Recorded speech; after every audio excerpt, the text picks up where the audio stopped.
안녕하세요. 제 이름은 김점순입니다. 올해 69살이 되었어요. 세월이 참 빠릅니다. 엊그제 같은데 벌써 노인이라니요. 하지만 저는 제 나이가 좋습니다. 은퇴 후의 삶이 이렇게 평화로울 줄 몰랐거든요. 매일 아침 일찍 일어나 동네 뒷산을 한 바퀴 돕니다. 등산로를 오르내리며 만나는 이웃들과 인사를 나누고 가끔은 함께 도시락을 먹기도 해요. 점심 먹고 나면 노인정에 들러 친구들과 화투도 치고 수다도 떱니다. 저녁엔 텃밭에서 채소도 가꾸고요.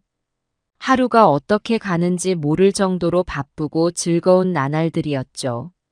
그러던 어느 날이었어요. 아들 현구가 찾아왔습니다. 얼굴이 어두컴컴해서 무슨 일인가 싶더니 아니나 다를까 사업에 실패했다는 거예요. 어머니 정말 죄송합니다. 제가 너무 무모했나 봐요. 다 잃었어요. 집도 차도 전부 다 잃었어요. 이제 갈 곳이 없어요. 현구는 눈물을 흘리며 제 손을 잡았습니다. 며느리와 아이들 얘기를 하는데 가슴이 아팠어요. 어쩌겠어요, 내 자식인데. 고민 끝에 현구 가족을 집에 들이기로 했습니다. 알았다, 현구야. 일단 이리로 와라. 다시 시작하면 되는 거지. 너희 가족이 길거리에 나앉게 할 순 없구나. 현구는 고맙다며 절을 했어요. 그 모습을 보니 마음이 좀 놓이더군요. 하지만 그게 제 평화로운 삶의 끝이 될 줄은 꿈에도 몰랐습니다. 현구 가족이 이사 온 첫날, 저는 온 집안을 청소하고 맛있는 음식도 준비했어요. 손주들 보는 것도 오랜만이라 기분이 좋았죠. 하지만 그 기분도 잠시 며느리의 얼굴에서 뭔가 불편한 기색이 느껴졌어요. 어머니, 저희가 이렇게 갑자기 들어와서 죄송해요. 빨리 자리 잡고 나가도록 할게요. 며느리의 말에 저는 괜찮다고 천천히 해도 된다고 했지만 왠지 그 말이 진심으로 들리지 않았어요. 현구도 어색하게 웃기만 할 뿐 예전의 다정한 모습은 찾아볼 수 없었죠. 그날 밤 잠자리에 들며 생각했습니다. 이제 우리 집에 평화는 없겠구나. 그때는 몰랐죠. 제 예감이 이렇게 정확할 줄은요. 현구 가족이 이사 온 지 일주일쯤 지났을까요? 이상한 낌새가 보이기 시작했어요. 처음에는 그저 착각이겠거니 했는데 자꾸 이상한 일들이 일어나는 거예요. 어느 날 오후 잠시 외출했다가 돌아오니 며느리가 제 방을 청소하고 있더라고요. 고마운 마음에 들어가 보니 옷장 문이 활짝 열려 있었어요. 며느리는 당황한 기색으로 얼른 문을 닫았죠. 아, 어머니. 깜짝이야. 청소하느라 옷장도 좀 정리했어요. 괜찮죠? 뭔가 이상했지만 저는 그저 고맙다고만 했어요. 하지만 그날 밤 옷장을 열어보니 서랍장이 뒤죽박죽이더라고요. 제가 항상 숨겨두던 통장도 조금 위치가 바뀌어 있었어요. 설마 하는 생각이 들었지만 그래도 제 며느리인데 그럴 리가 없다고 스스로를 위로했죠. 그러다 결정적인 장면을 목격했어요. 어느 날 밤늦게 화장실에 가려고 일어났는데 서재에서 불빛이 새어나오는 거예요. 살금살금 다가가 문틈으로 보니 현구가 제 물건을 뒤적이고 있었어요. 어디 있지? 분명 여기 있었는데. 현구의 중얼거림에 저는 그만 숨이 멎는 줄 알았어요. 내 아들이 내 물건을 뒤지고 있다니. 믿기지 않았습니다. 그 후로 저는 잠을 이루지 못했어요. 아들과 며느리를 의심하는 제 자신이 미웠지만 한편으로는 그들의 행동이 너무나 명확했거든요. 며칠 뒤 저는 우연히 현구 부부의 대화를 듣게 되었어요. 부엌에서 설거지를 하고 있는데 안방에서 들려오는 소리였죠. 여보, 어머니 통장 봤어. 예금이 꽤 되던데. 응, 봤어. 근데 그것만으론 부족해. 어머니가 가지고 계신 귀중품들이 더 있을 거야. 금이랑 보석 같은 거 말이야. 어디 숨겨 두셨는지 못 찾겠어. 그래, 어떡하지? 걱정 마. 내가 잘 구슬려서 당신한테 다 드리게 할게. 어머니도 나이가 있으시잖아. 우리가 보관해 드린다고 하면 좋아하실 거야. 그 말을 듣는 순간 제 두 무릎에 힘이 쭉 빠지더라고요. 그 자리에 주저앉아 한참을 울었습니다. 내가 지금까지 뭘 하고 있었나 싶었어요. 내 자식들을 어떻게 키웠길래 이런 생각을 할까 자책도 했고요. 귀중품이라고 해봤자 제 어머니께 물려받은 몇 가지 장신구들 뿐인데 그것마저 노리고 있다니 가슴이 아팠어요. 그 물건들은 돈으로 따질 수 없는 추억이 담긴 소중한 것들인데 말이에요. 그날 밤 저는 결심했어요. 더 이상 눈 감고 있을 순 없다고요. 하지만 어떻게 해야 할지 그건 아직 모르겠더라고요. 설마 정말 그럴까 하는 생각도 들었고요. 제가 잘못 들은 걸 수도 있으니까요. 그렇게 며칠을 고민하다 보니 딸 지연이의 생일이 다가왔어요. 지연이는 시집을 잘 갔어요. 능력 좋고 성격 좋은 사위를 만나 잘 살고 있어요. 생일 파티에 초대를 받아 지연이네 집에 가보니 아니 세상에. 그 집 크기가 어찌나 큰지 처음에는 길을 잘못 왔나 싶더라고요. 어머, 어머니, 어서 오세요. 지연이가 반갑게 맞아주었어요. 손주들도 달려와 안기는데 가슴이 뭉클해지더라고요. 파티는 정말 호화로웠어요. 사내 진미가 다 차려져 있고 손님들도 눈에 익은 유명 인사들이 많더라고요. 제가 시골 할매라 많이 어색했죠. 식사를 하면서 지연이가 물었어요. 어머니, 요즘 어떻게 지내세요? 현구 오빠네 식구들이랑 잘 지내시죠? 저는 잠깐 망설이다가 대답했어요. 그래, 다들 잘 지내지. 손주들도 많이 컸어. 지연이가 제 표정을 유심히 살펴보더니 말했어요. 어머니, 혹시 무슨 일 있으세요? 얼굴이 좋아 보이지 않아요. 순간 지연이에게 모든 걸 털어놓고 싶은 마음이 들었어요. 하지만 가족 간의 일을 밖으로 내놓는 게 맞나 싶어 그만뒀죠. 아니다, 괜찮아. 그냥 나이 들어서 그런가 봐. 그러자 지연이가 갑자기 제안을 했어요. 어머니, 우리 집에서 같이 사시는 게 어떠세요? 방도 많은데 어머니 모시고 살고 싶어요. 순간 가슴이 덜컥 내려앉았어요. 지연이네서 산다면 얼마나 좋을까. 하지만 현구는 어쩌죠? 그 애를 버리는 것 같아 마음이 아팠어요. 고맙다, 지연아. 하지만 난 괜찮아. 내 집이 편해. 지연이는 아쉬워하면서도 이해한다고 했어요. 파티가 끝나고 집으로 돌아오는 길, 머릿속이 복잡했어요. 과연 내가 잘하고 있는 걸까? 집에 도착하니 현구 부부가 술에 취해 쓰러져 있더라고요. 집안은 온통 엉망이었죠. 한숨이 절로 나왔어요. 그날 밤 청소를 하면서 생각했어요.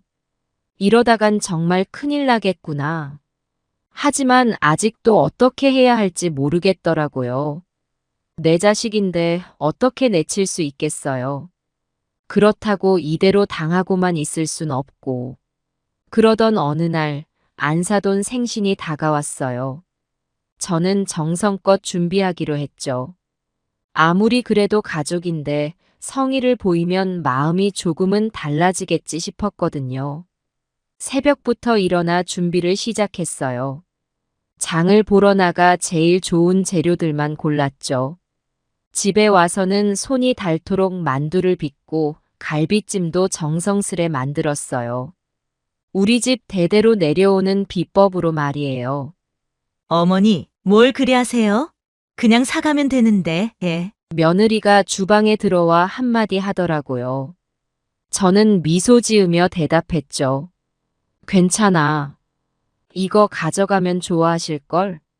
며느리는 고개를 절레절레 흔들며 나갔어요. 서운했지만 저는 계속 음식을 만들었죠. 드디어 모든 준비를 마쳤을 때 현구 부부가 나설 채비를 하고 있더라고요. 어머니, 저희 다녀오겠습니다. 근데 음식은? 아, 저희가 미리 예약해 놓은 레스토랑이 있어서요. 어머니가 만드신 건 저희가 먹을게요. 그 말을 듣는 순간 가슴이 철렁 내려앉았어요. 하루 종일 준비한 음식들이 눈앞에서 아무 의미 없어지는 것 같았죠. 그래도 조금만 가져가지 그러니 내가 정성껏 만들었는데. 현구가 마지못해 갈비찜 조금을 도시락통에 담았어요. 알겠어요, 어머니. 저희 가볼게요. 문이 닫히고 저는 그 자리에 주저앉아 한참을 울었어요. 내 마음을 몰라주는 것도 서러운데 이렇게 무시당하니 정말 참을 수가 없더라고요. 몇 시간 후 현구 부부가 돌아왔어요. 기분이 좋아 보이더라고요. 어머니 다녀왔습니다. 음식 맛있게 드셨어요? 저는 억지로 미소 지으며 대답했죠. 그래, 맛있었단다. 그때 며느리가 말했어요. 아, 맞다. 어머니가 만든 갈비찜, 어머님이 정말 좋아하시더라고요. 시골 할머니 음식 같아서 좋다고 하시면서요. 그 말에 현구가 킥킥 웃더라고요. 그러게요. 요즘 시대에 이런 음식 어디서 먹어보겠어요? 둘이서 깔깔대며 웃는 모습을 보는데 눈물이 났어요. 억지로 참으며 말했죠. 그래, 좋아하셨다니 다행이구나. 방으로 들어와 문을 닫고 나서야 눈물을 펑펑 쏟았어요. 내가 왜 이렇게 살아야 하나 싶더라고요. 제 69번째 생일이 다가왔어요. 솔직히 말해서 별 기대는 없었어요. 현구 부부의 태도를 보면 뭘 바랄 수가 있겠어요? 그런데 아침부터 의외의 손님이 찾아왔어요. 지연이가 가족들을 데리고 온 거예요. 어머니, 생신 축하드려요. 지연이가 활짝 웃으며 꽃다발을 내밀었어요. 손주들도 달려와 안겼죠. 순간 눈물이 났어요. 어머, 고마워. 이렇게 와줘서. 현구 부부는 당황한 기색이 역력했어요. 아마 지연이가 올 줄 몰랐나 봐요. 언니, 오랜만이에요. 어머니 생신인 건 알고 계셨죠? 지연이의 말에 현구의 얼굴이 붉어졌어요. 아, 그럼 물론이지. 우리도 준비하고 있었어. 급하게 현구가 나가더니 케이크를 사왔어요. 며느리는 어색하게 상을 차리기 시작했고요. 식사를 하는 동안 분위기가 어색했어요. 지연이는 계속 저에게 관심을 보이며 이것저것 물어봤죠. 어머니, 요새 건강은 어떠세요? 잘 지내시죠? 그래, 잘 지낸다. 너희들 덕분에. 말은 그렇게 했지만 가슴 한구석이 아팠어요. 식사가 끝나갈 무렵 지연이가 선물을 건넸어요. 어머니, 이거 받으세요. 제가 정성껏 골랐어요. 상자를 열어보니 아름다운 목걸이가 들어있더라고요. 어머, 이렇게 비싼 걸 어떡해. 괜찮아요, 어머니. 어머니께 항상 감사드리고 싶었거든요. 그 말에 현구 부부의 얼굴이 굳어지는 게 보였어요. 아마 제 재산이 지연이에게 갈까봐 걱정하는 것 같았죠. 그때였어요. 현구가 와인을 따르다가 그만 테이블보에 엎질렀어요. 아이고, 어쩌나. 내가 치울게. 제가 일어나 치우려는데 발이 미끄러져 넘어지고 말았어요. 어머니, 지연이가 놀라서 달려왔어요. 하지만 현구 부부는 그저 서 있기만 하더라고요. 괜찮아, 괜찮아. 내가 조심했어야 했는데. 저는 아픔을 참으며 일어났어요. 지연이가 걱정스러운 눈으로 바라보는데 현구 부부는 짜증 섞인 표정을 짓고 있었죠. 어머니, 조심 좀 하세요. 이제 나이가 있으신데. 며느리의 말에 가슴이 찔렸어요. 그래, 난 이제 늙은이니까. 그날 밤 혼자 방에 누워 생각에 잠겼어요. 내 생일인데 왜 이렇게 서글픈지. 문득 영감님 생각이 나더라고요. 영감님이 살아계셨다면 이런 일은 없었을 텐데. 잠들기 전 문득 깨달았어요. 이대로는 안 된다고. 뭔가 변화가 필요하다고. 하지만 그 변화가 무엇일지 아직은 알 수 없었죠. 생일이 지나고 며칠 후, 저는 우연히 충격적인 대화를 듣게 되었어요. 그날도 평소처럼 저녁 식사 준비를 하고 있었죠. 부엌에서 설거지를 하는데 안방에서 현구 부부의 목소리가 들려왔어요. 처음에는 별 신경 안 썼는데 이상하게 낮은 목소리로 뭔가를 속삭이는 것 같았어요. 귀를 기울여 보니 며느리의 목소리가 들리더라고요. 여보, 어머니 금반지 봤어? 꽤 감나가 보이던데. 순간 손에 들고 있던 그릇을 떨어뜨릴 뻔했어요. 내 금반지를 왜 봤다는 거지? 가슴이 쿵쾅거리기 시작했어요. 응, 봤어.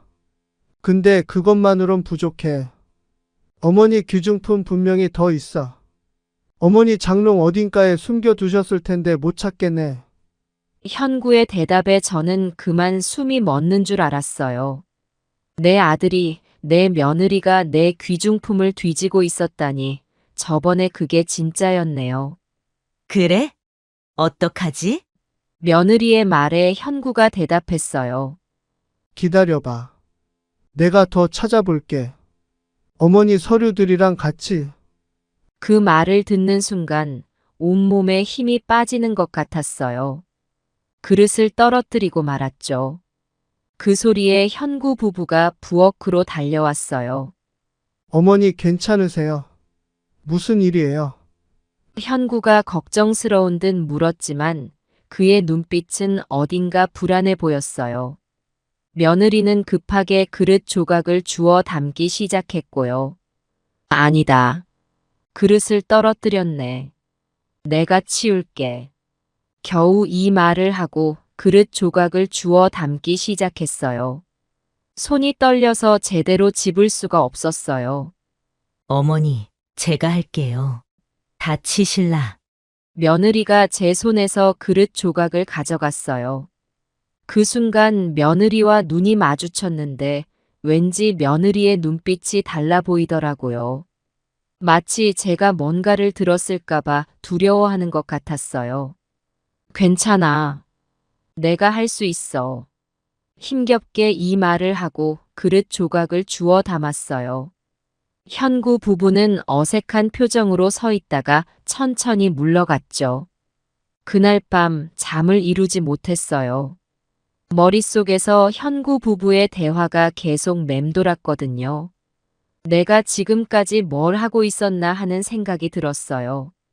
저는 일단 귀중품을 아들 며느리가 못 찾는 곳에 꼭꼭 숨겨놓았습니다.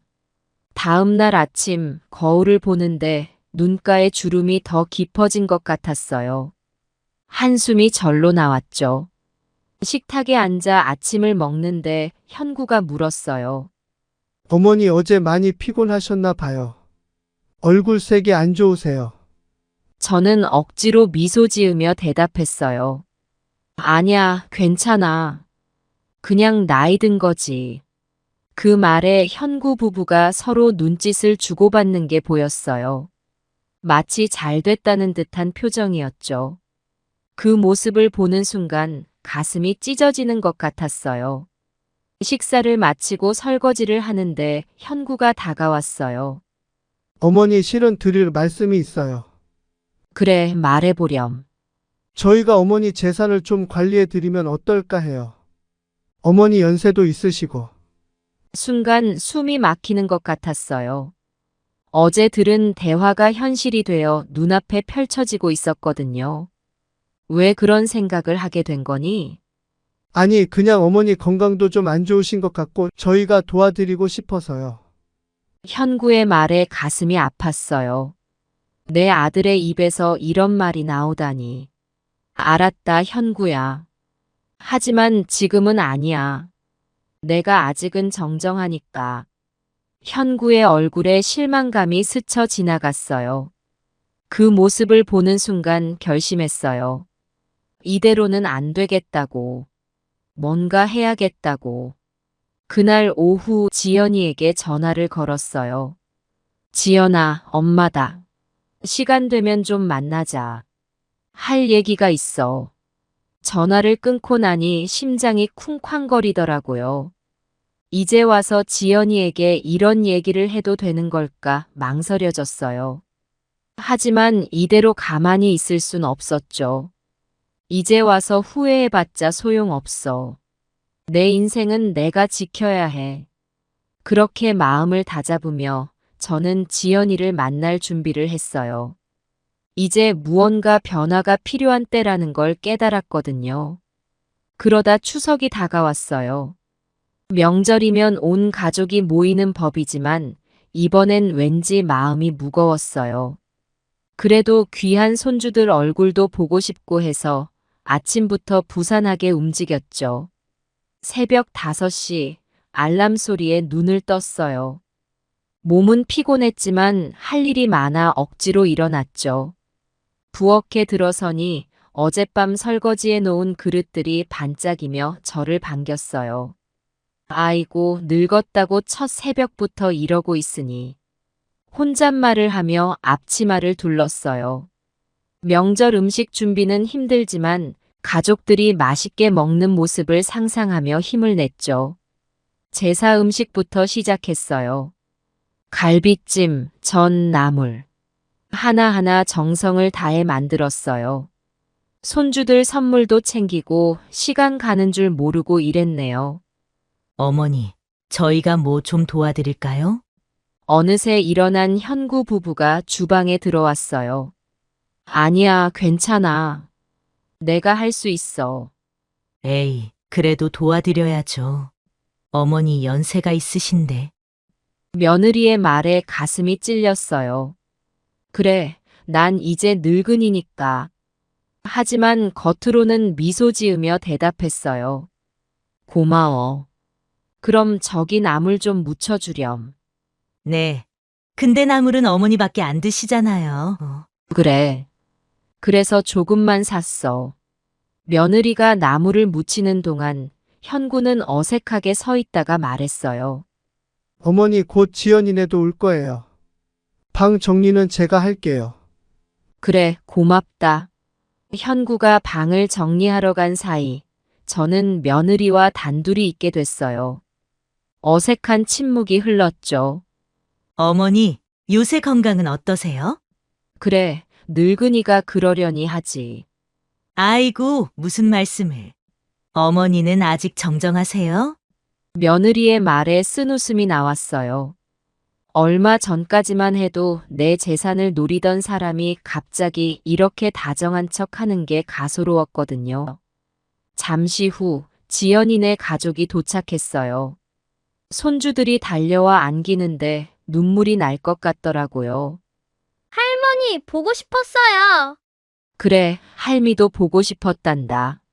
지연이가 제 얼굴을 유심히 바라보더니 걱정스레 물었어요.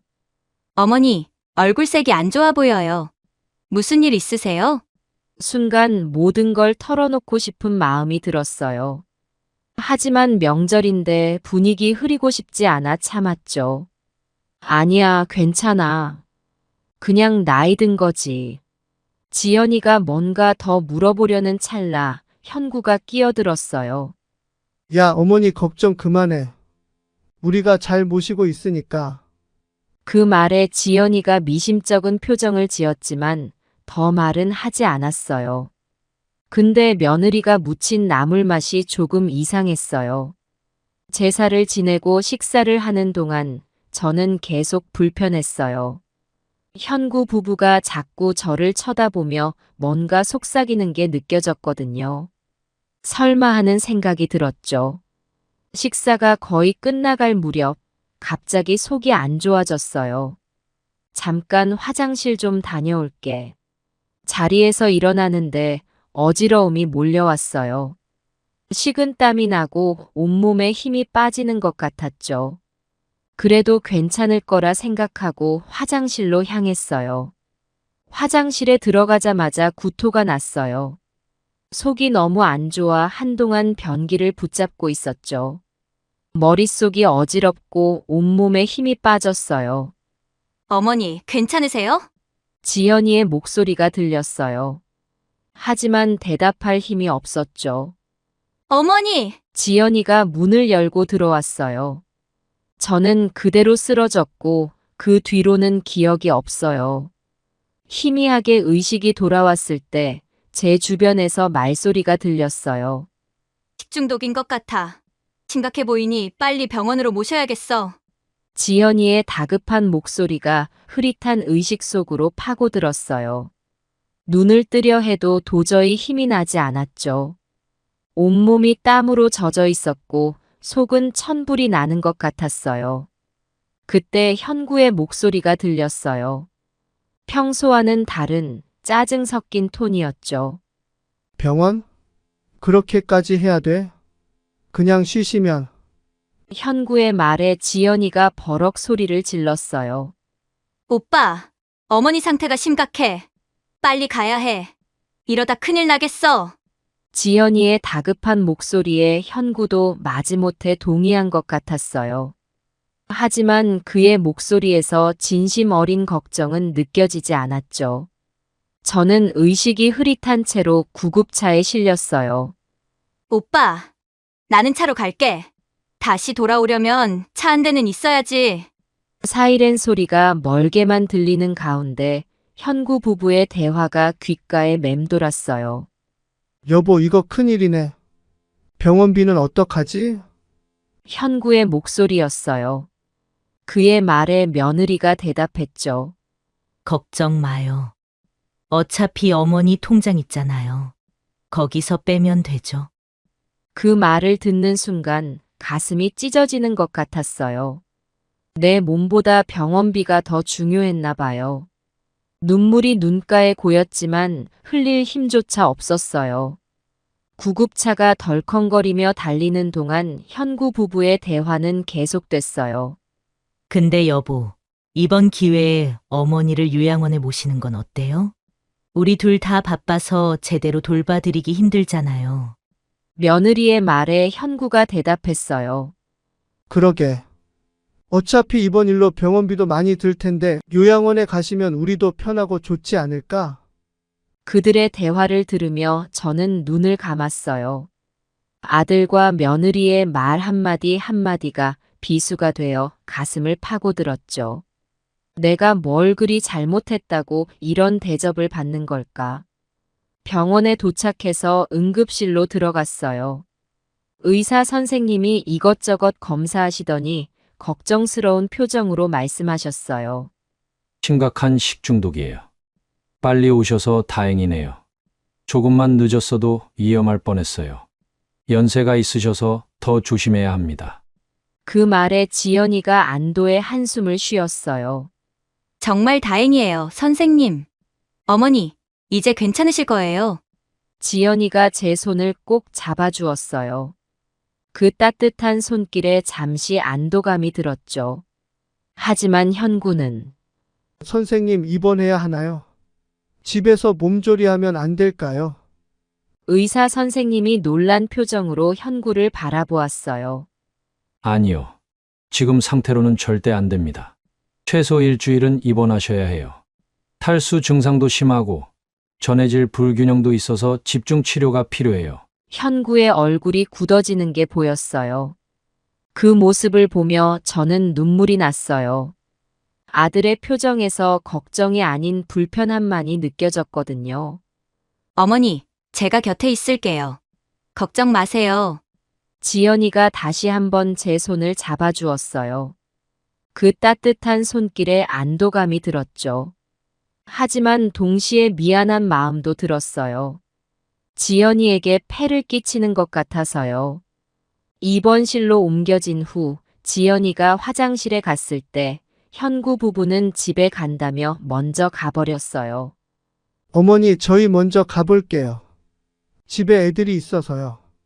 내일 다시 올게요. 현구의 말에 저는 그저 고개를 끄덕일 뿐이었어요. 뭐라 말을 하고 싶었지만 목이 너무 아파 소리를 낼 수가 없었죠.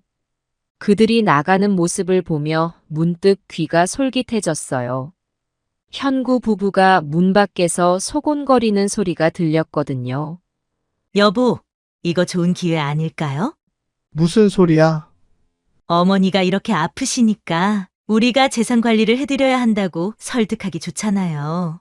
이참에 부동산이랑 통장도 다 정리하면 좋겠어요. 그러네. 근데 지연이가 방해될 것 같아. 어떻게 하지? 괜찮아요. 지연이는 바빠서 오래 있지 못할 거예요. 우리가 잘 꾸미면 돼요. 그 말과 함께 현구 부부의 낮은 웃음소리가 들렸어요. 식중독으로 고통받는 저를 두고 뒤에서 웃고 있다니. 그 순간 가슴이 찢어지는 듯한 아픔이 몰려왔어요. 지연이만이 제 곁을 지켜주었죠. 하지만 저는 지연이마저 돌려보내고 싶었어요. 지연아, 너도 가렴. 애들도 있을 텐데. 아니에요, 어머니. 제가 있을게요. 남편 있잖아요. 지연이의 말에 고마움과 동시에 죄책감이 몰려왔어요. 어머니, 이제 좀 어떠세요? 고마워, 지연아. 겨우 이 말을 하고 나니 또다시 의식이 흐려졌어요. 꿈결인지 생시인지 모를 상태에서 돌아가신 영감님이 나오더라고요. 점순아, 정신 차려. 너가 할 일은 따로 있어. 영감님의 말씀이 귓가에 맴돌며 잠에서 깼어요. 병실 창밖으로 달빛이 새어 들어오고 있었죠. 지연이는 제 옆에서 잠들어 있었어요. 병실의 정막 속에서 저는 지난 시간들을 돌이켜봤어요. 현구를 키우면서 고생했던 날들, 며느리를 맞이하던 날의 기쁨, 그리고 최근 들어 점점 차가워지는 그들의 태도까지. 문득 옆에서 자고 있는 지연이를 바라봤어요. 지연이는 어릴 때부터 착했어요. 하지만 그 착한 마음 때문에 오히려 현구에게 밀리는 경우가 많았죠. 제가 현구만 편애한 건 아닌지 후회가 밀려왔어요. 그 순간 깨달았어요. 내가 할 일이 뭔지를. 더 이상 이대로 있어선 안 된다는 걸요. 며칠 후 상태가 조금 나아졌을 때 지연이에게 말했어요. 지연아, 엄마가 할 말이 있어. 그리고는 그동안 있었던 일들을 모두 털어놓았어요. 현구 부부의 행동, 제가 들은 대화들, 그리고 제 마음의 고통까지. 지연이는 충격받은 듯 눈물을 흘리며 제 손을 꼭 잡았어요. 어머니, 제가 몰라봐서 죄송해요. 이제부터 제가 어머니를 지켜드릴게요. 그 말에 눈물이 나왔어요. 하지만 이번엔 슬픔의 눈물이 아니었죠. 안도감, 그리고 새로운 결심 때문이었어요. 지연이가 매일같이 병원을 찾아왔어요. 반면에 현구 부부는 한 번 얼굴 비치고는 그 뒤로 통 보이지 않더라고요. 어느 날 병실 밖에서 지연이와 현구가 다투는 소리가 들렸어요. 오빠, 어떻게 이럴 수 있어? 어머니가 아프신데. 야, 너도 알잖아. 우리가 지금 형편이 어려운 거. 그래도 오빠, 어머니야, 어머니. 가슴이 아팠어요. 내 탓에 애들이 다투는 것 같아서. 그날 밤 혼자 누워있는데 현구 부부의 목소리가 들리더라고요. 아마 제가 자는 줄 알고 작게 얘기하는 것 같았어요. 여보, 이번에는 진짜 무리인 것 같아. 어머니가 이대로 가시면 어쩌지? 걱정 마. 어머니 재산은 다 우리 거야. 유언장도 없으셨대. 순간 귀를 의심했어요. 내가 죽기를 바라는 걸까, 우리 현구가? 그래도 좀 그렇지 않아? 당신도 알잖아. 우리가 얼마나 힘들었는지. 이제 와서 물러설 순 없어. 눈물이 흘렀어요. 아들의 입에서 그런 말이 나오다니. 내가 뭘 그리 잘못했을까요? 다음 날 의사 선생님이 회진을 오셨어요. 많이 좋아지셨네요. 이대로 가시면 곧 퇴원하실 수 있을 것 같아요. 그 말에 지연이는 기뻐했지만 저는 왠지 두려웠어요. 집에 돌아가면 또 그 생활이 반복될 텐데. 어머니, 퇴원하시면 우리 집에서 좀 쉬다 가세요. 지연이가 조심스레 제안했어요. 하지만 저는 고개를 저었죠. 아니야, 괜찮아. 내 집이 좋아. 그렇게 말하고 나니 후회가 되더라고요. 하지만 어쩔 수 없었어요. 현구를 두고 갈 순 없잖아요. 퇴원 날이 다가올수록 저는 결심을 굳혔어요. 이대로는 안 된다고. 뭔가 변화가 필요하다고. 퇴원 전날 밤 간호사 선생님이 제 옆에 앉아 이야기를 나눴어요. 할머니, 이제 집에 가세요. 근데 꼭 기억하세요. 할머니 인생은 할머니 거예요. 아무도 대신 살아줄 수 없어요. 그 말이 가슴에 와닿았어요. 그래요. 내 인생은 내 거예요. 이제는 내가 선택할 때예요. 다음 날 아침 퇴원 수속을 밟으며 제 마음도 단단해졌어요. 이제 더 이상 누구의 눈치도 안 볼 거예요. 내 인생의 주인공은 바로 나니까요. 퇴원하고 집으로 돌아왔어요. 현구 부부가 마중 나왔지만 뭔가 어색한 기운이 감돌더라고요.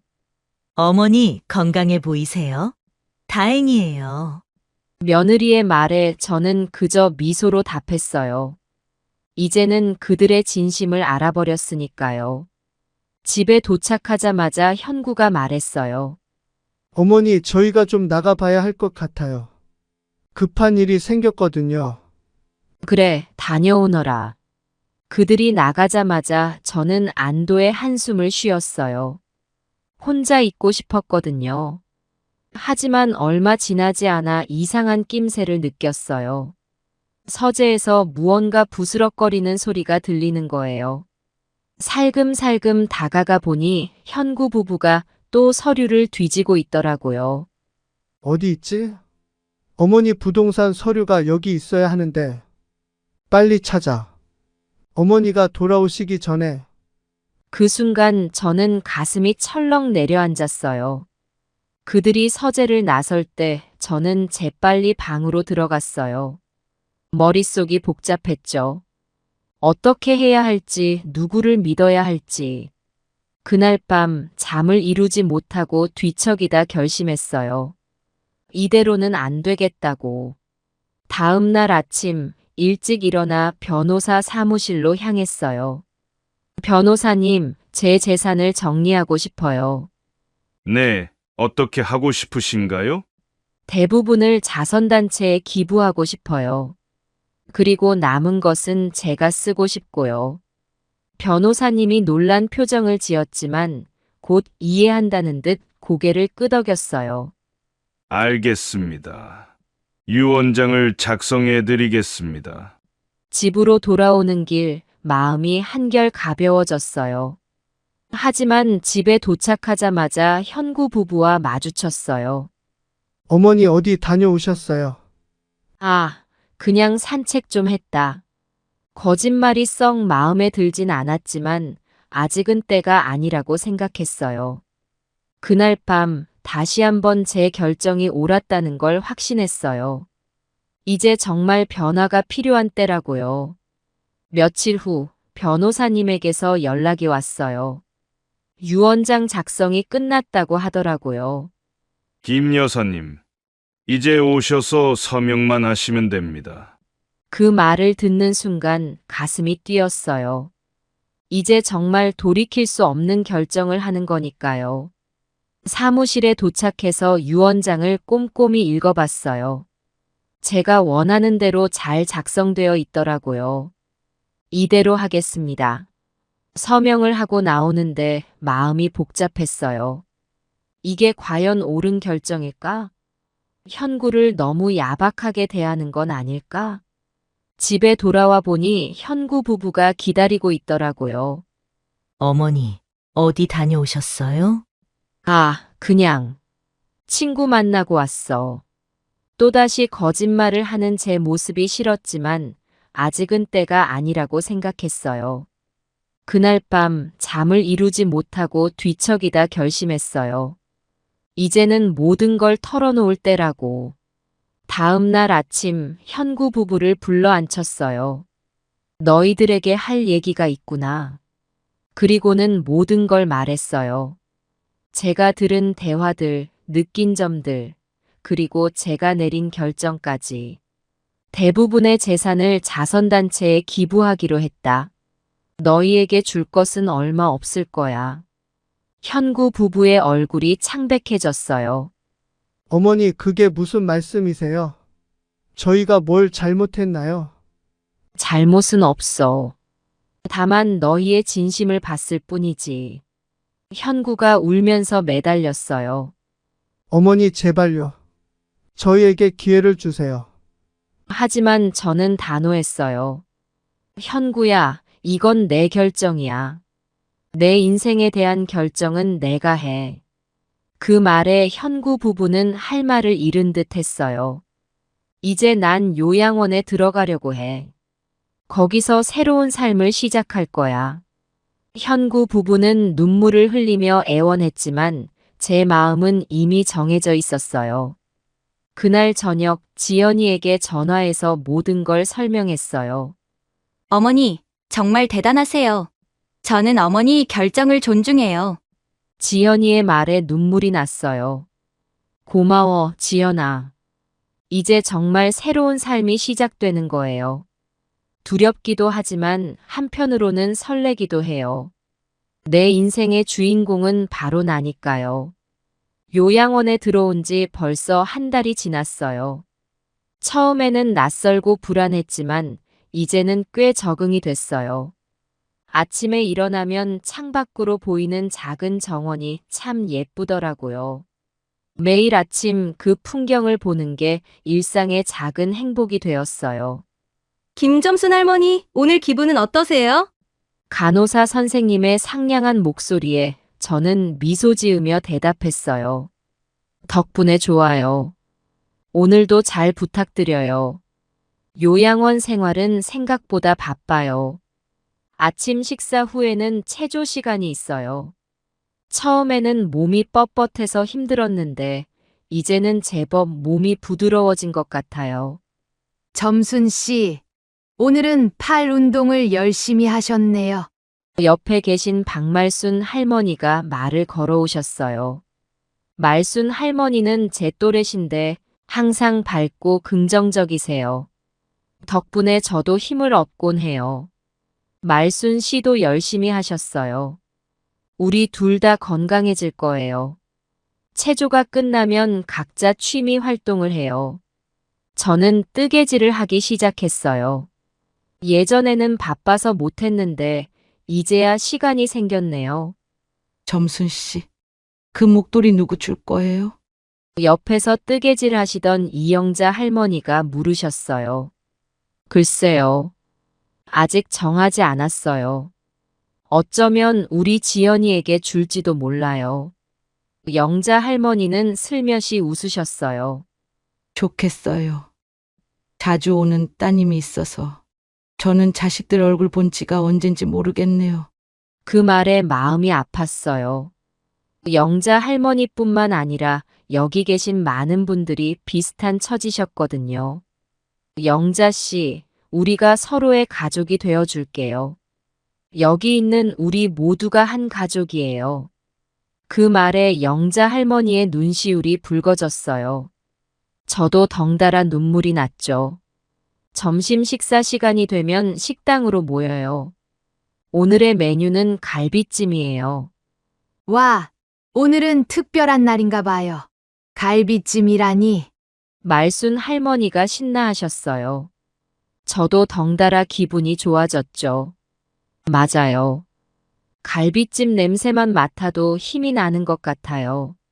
식사를 하면서 우리는 서로의 이야기를 나눠요. 각자의 인생사, 자식 이야기, 그리고 요즘 느끼는 소소한 행복들까지. 점순 씨, 어제 따님 왔다 갔다면서요? 어땠어요? 영자 할머니가 물으셨어요. 네, 참 좋았어요. 지연이가 손주들 사진도 가져왔더라고요. 보니까 눈물이 나더라고요. 좋겠어요. 저도 우리 손주들 보고 싶네요. 그 말에 저는 잠시 생각에 잠겼어요. 현구 생각이 났거든요. 요양원에 들어온 이후로 현구는 한 번도 찾아오지 않았어요. 처음에는 서운했지만 이제는 그러려니 해요. 오후에는 미술 시간이 있어요. 저는 그림 그리는 걸 좋아해요. 비록 서툴지만 그림을 그리면 마음이 편해져요. 점순 씨, 오늘은 뭘 그리셨어요? 옆자리에 김영순 할머니가 물으셨어요. 봄날의 공원이에요. 꽃이 만발한 모습을 그려봤어요. 와, 정말 예쁘네요. 저도 그렇게 그릴 수 있으면 좋겠어요. 영순 씨도 충분히 잘 그리세요. 우리 모두 자신만의 방식으로 아름다움을 표현하는 거예요. 그렇게 이야기를 나누다 보면 시간이 금방 가요. 저녁 식사 후에는 TV를 보거나 담소를 나누며 하루를 마무리해요. 점순 씨, 내일은 산책 나가기로 했잖아요. 기대되네요. 말순 할머니가 신나하셨어요. 그러게요. 날씨도 좋다고 하니 즐거운 시간이 될 것 같아요. 방으로 돌아와 잠자리에 들 때면 하루를 되돌아보게 돼요. 오늘도 감사한 일들이 많았어요. 비록 가족과 떨어져 있지만 여기서 새로운 인연을 만나고 소소한 행복을 느낄 수 있어 감사해요. 침대에 누워 천장을 바라보며 생각에 잠겼어요. 현구와 며느리 생각이 났어요. 그들이 제 재산을 노리고 저를 이곳에 보냈다는 걸 알지만 이제는 그들을 미워하지 않아요. 오히려 그들 덕분에 이렇게 새로운 삶을 살게 되었으니까요. 영감님, 보고 있죠? 저 이제 행복해요. 중얼거리며 눈을 감았어요. 내일은 또 어떤 일들이 기다리고 있을까요? 기대가 되네요. 다음 날 아침 상쾌한 기분으로 눈을 떴어요. 오늘은 산책 가는 날이에요. 점순 씨, 준비되셨어요? 말순 할머니가 방문을 노크하셨어요. 네, 금방 나갈게요. 요양원 앞 공원으로 나가니 상쾌한 공기가 코끝을 간지렸어요. 봄 기운이 완연한 날씨였죠. 아, 정말 좋네요. 이런 날 산책하는 게 얼마만이에요. 영자 할머니가 깊게 숨을 들이마시며 말씀하셨어요. 우리는 천천히 공원을 거닐었어요. 꽃이 피기 시작한 나무들, 파란 하늘, 그리고 따스한 햇살. 모든 것이 아름답게 느껴졌어요. 여러분, 저기 벤치에 앉아서 쉬었다 가는 게 어떨까요? 제안에 모두가 동의했어요. 벤치에 앉아 주변을 둘러보니 마음이 평온해졌어요. 점순 씨, 요새 자주 웃는 것 같아요. 처음 왔을 때보다 훨씬 밝아 보여요. 말순 할머니의 말에 저는 미소 지었어요. 그래요? 저도 모르게 그렇게 됐나 봐요. 여러분과 함께 있으니 행복해요. 우리도 점순 씨 덕분에 힘을 얻어요. 항상 긍정적이시고 따뜻하시잖아요.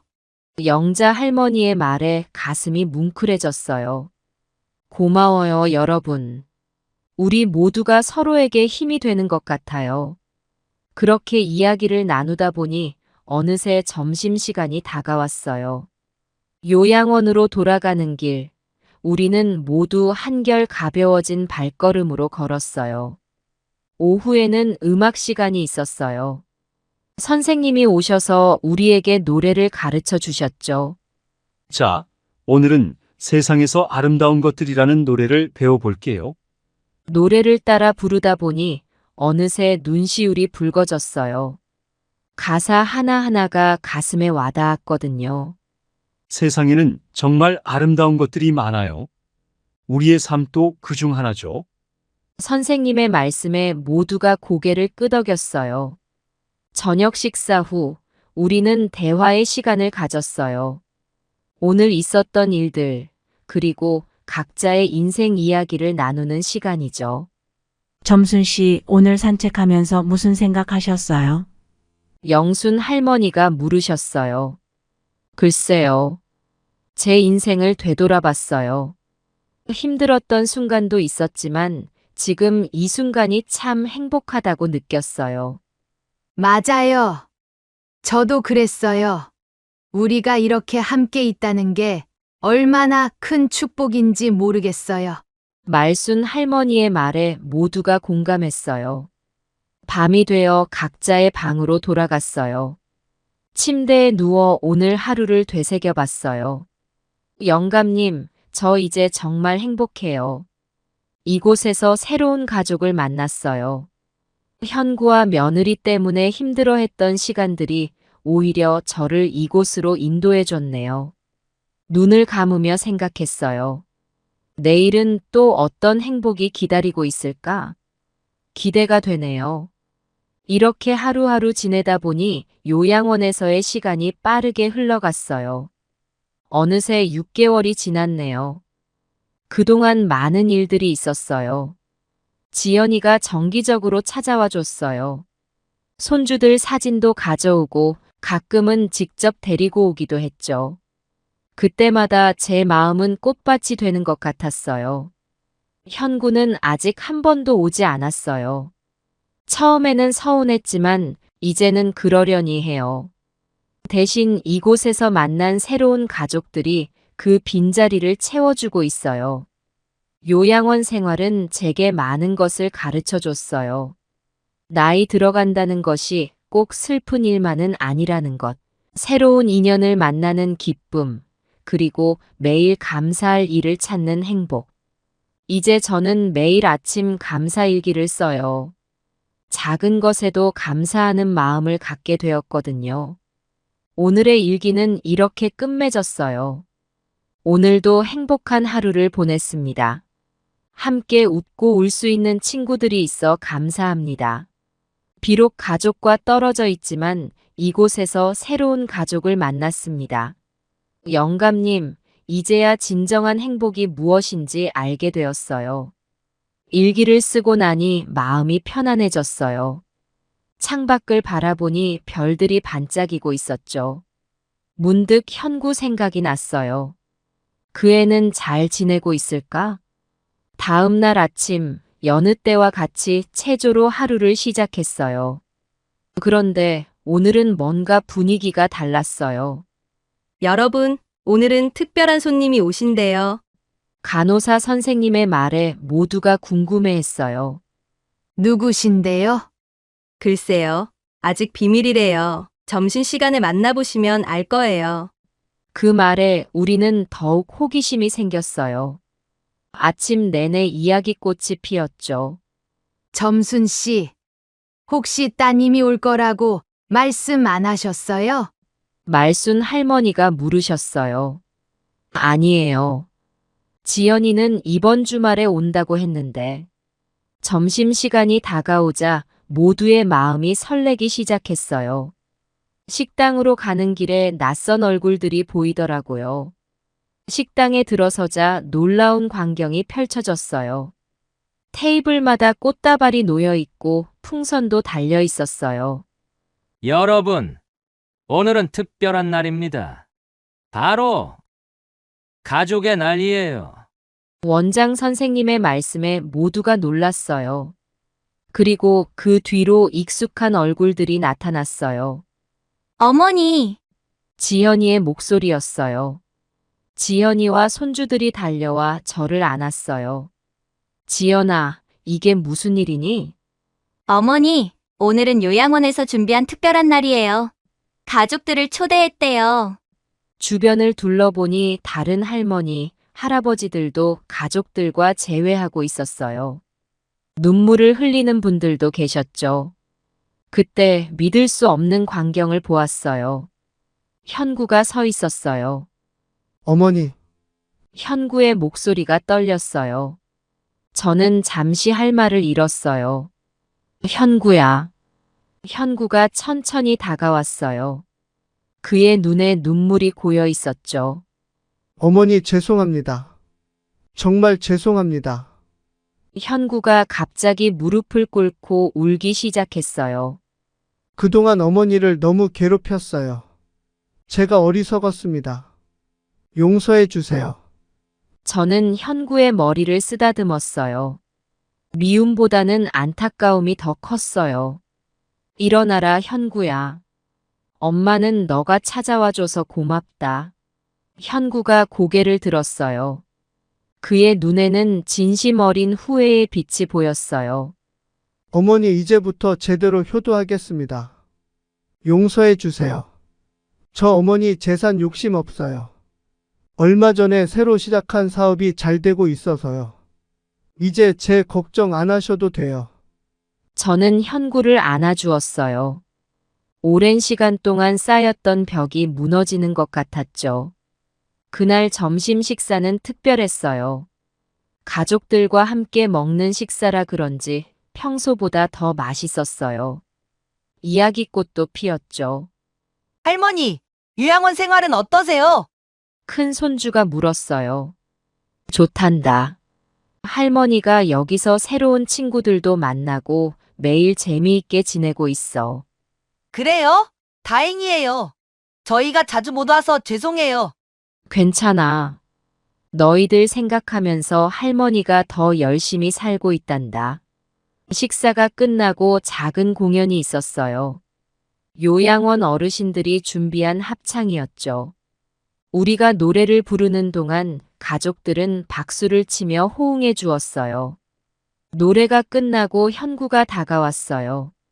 어머니 노래 정말 좋았어요. 어머니 목소리가 제일 맑게 들리더라고요. 그래. 고맙다, 현구야. 어머니, 앞으로 자주 찾아뵐게요. 그동안 제가 너무 바보 같았어요. 알았다, 현구야. 엄마는 너가 잘 살면 그걸로 충분해.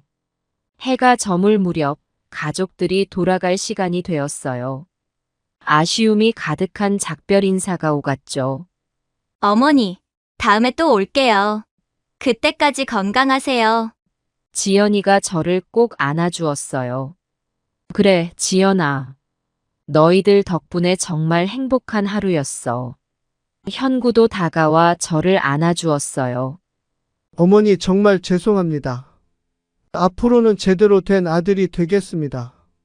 그래, 현구야. 엄마는 너가 찾아와줘서 정말 고맙다.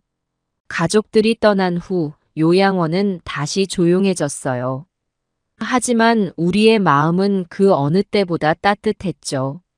점순 씨, 아드님이 오셨다면서요? 어떠셨어요? 말순 할머니가 물으셨어요. 네, 의외였어요.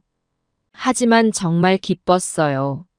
아들의 진심 어린 사과를 받으니 마음이 풀리더라고요. 다행이네요. 저도 오늘 딸을 만나서 너무 좋았어요. 그날 밤 침대에 누워 하루를 되새겨 봤어요. 가슴 가득 감사함이 차올랐죠. 영감님, 오늘 정말 행복한 하루였어요. 우리 가족이 다시 하나가 되는 것 같아요. 현구도 변화하고 있고요. 이제야 진정한 부자가 된 것 같아요. 눈을 감으며 생각했어요. 앞으로의 날들이 더욱 기대되네요. 비록 요양원에 있지만 이곳에서 새로운 삶의 의미를 찾았으니까요. 이렇게 저의 요양원 생활은 계속되고 있어요. 때로는 힘들 때도 있지만 매일매일이 새로운 축복이에요. 가족의 소중함, 친구들과의 우정, 그리고 나 자신과의 화해. 이 모든 것들을 배우고 있답니다. 인생은 참 알 수 없는 것 같아요. 식중독으로 쓰러져 요양원에 오게 될 줄은 꿈에도 몰랐는데 이곳에서 오히려 제 인생의 꽃을 피우고 있네요. 앞으로 어떤 일들이 기다리고 있을지 모르지만 이제는 두렵지 않아요. 제 곁에는 소중한 사람들이 있으니까요. 제가 태어난 건 1950년 6.25가 한창이던 때였습니다. 경상북도의 작은 시골 마을에서 포탄 소리를 자장가 삼아 자랐지요. 어린 나이에 참화를 겪으며 삶이 얼마나 힘든 것인지 일찍 깨달았습니다. 부모님은 농사를 지으셨는데 그때는 모두가 가난했으니까요. 저는 밭에 나가 일도 돕고 동생들도 돌봐야 했습니다. 학교요? 그저 꿈 같은 이야기였죠. 하지만 배우고 싶은 마음은 컸습니다. 그래서 밤에 몰래 촛불 켜고 책을 보곤 했어요. 어머니가 아시면 야단 맞을까봐 조마조마했지만 그때 배운 한 글자 한 글자가 제 인생의 밑거름이 됐습니다. 20살 때 지금의 남편을 만났어요. 칠수 씨라고 같은 마을에 살던 총각이었죠. 그 사람도 저처럼 가난한 집 아들이었는데 부지런하고 성실해 보여서 마음에 들었어요. 우리 둘 다 가진 건 없었지만 열심히 살면 뭐든 이룰 수 있을 거라 믿었습니다. 결혼식은 소박했어요. 마을 사람들이 모여 축하해 주시고 음식도 나눠 먹고. 지금 생각해보면 그때가 참 행복한 시절이었네요. 돈은 없어도 서로 사랑하고 이해하는 마음이 있었으니까요. 신혼 초에는 작은 방 하나 얻어 살았어요. 남편은 공사장에서 일했고 저는 시장에서 채소를 팔았죠. 하루하루가 힘들었지만 서로를 의지하며 버텼습니다. 그렇게 1년쯤 지났을까 첫 아이 두철이를 가졌다는 걸 알았어요. 얼마나 기뻤는지 모릅니다. 가난 속에서도 희망이 생긴 거죠. 두철이가 태어나고 3년 뒤에 둘째 옥철이도 나았어요. 아이들이 생기니 더 열심히 살아야겠다는 생각이 들더라고요. 남편과 저는 밤낮 없이 일했습니다. 좀 더 나은 환경에서 아이들을 키우고 싶었거든요. 그 시절을 생각하면 지금도 가슴이 뭉클해집니다. 힘들었지만 서로 믿고 의지하며 살았던 그 시간들. 그때는 몰랐지만 그게 진정한 행복이었나 봅니다. 돈이 전부가 아니라는 걸 제가 나이 들어 깨닫게 될 줄은 꿈에도 몰랐죠. 세월이 흘러 아이들이 국민학교에 들어갈 무렵 우리 부부는 작은 가게를 열었어요. 시장 한 구석에 자리 잡은 구멍가게였죠. 처음엔 정말 힘들었어요. 물건 떼오는 것부터 진열하고 손님 응대하는 것까지 모든 게 서툴렀으니까요. 하지만 우리는 포기하지 않았습니다. 새벽부터 밤늦게까지 가게를 지켰어요. 손님들의 말씀을 귀담아 들으며 필요한 물건들을 채워나갔죠. 처음엔 동네 아주머니들이 간식거리나 생필품을 사러 오시곤 했는데 점점 단골이 늘어나더라고요. 우리 가게가 동네에서 소문이 나기 시작했습니다. 그러다 어느 날 큰 기회가 찾아왔어요. 인근에 대규모 아파트 단지가 들어선다는 소식을 들었거든요. 남편이 말했죠. 여보, 우리도 저기 가게를 내보는 게 어때요? 처음엔 겁이 났어요. 지금 가게도 벅찬데 더 큰 곳으로 옮기자니. 하지만 남편의 열정에 저도 용기를 냈습니다. 우리는 모든 걸 걸었어요. 그동안 모아둔 돈은 물론이고 은행 대출까지 받아 아파트 단지 상가에 자리를 잡았죠. 그때가 제 나이 40즈음이었을 겁니다.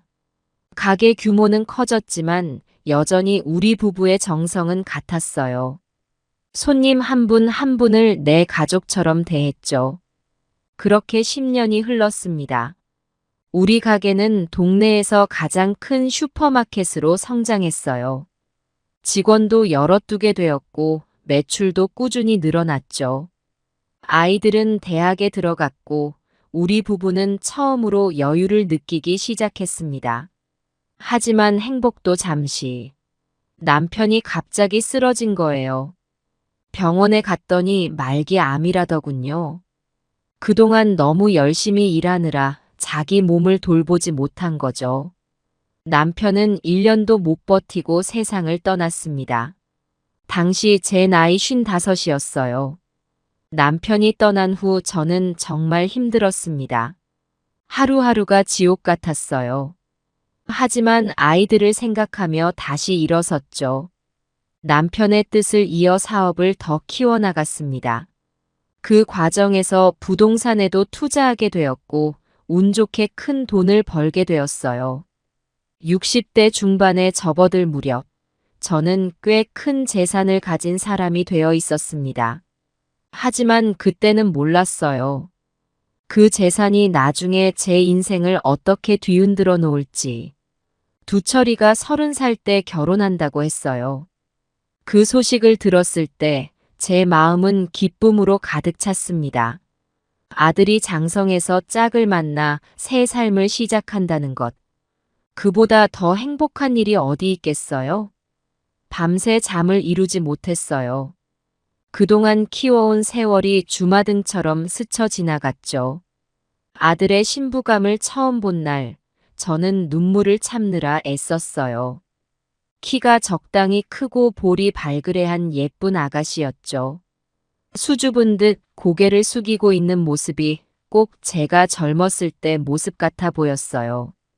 며느리가 될 아이가 절 보고 환하게 웃으며 인사하는데 그 모습이 얼마나 싹싹해 보이던지. 어머니, 안녕하세요. 저는 민정이라고 해요. 앞으로 잘 부탁드립니다. 그 말 한마디에 제 마음은 녹아내렸어요. 이 아이라면 우리 두철이랑 잘 살 수 있을 거란 확신이 들더라고요. 그 자리에서 저는 마음을 정했습니다. 이 두 사람의 새 출발을 위해 제가 가진 걸 아낌없이 줄이라고요.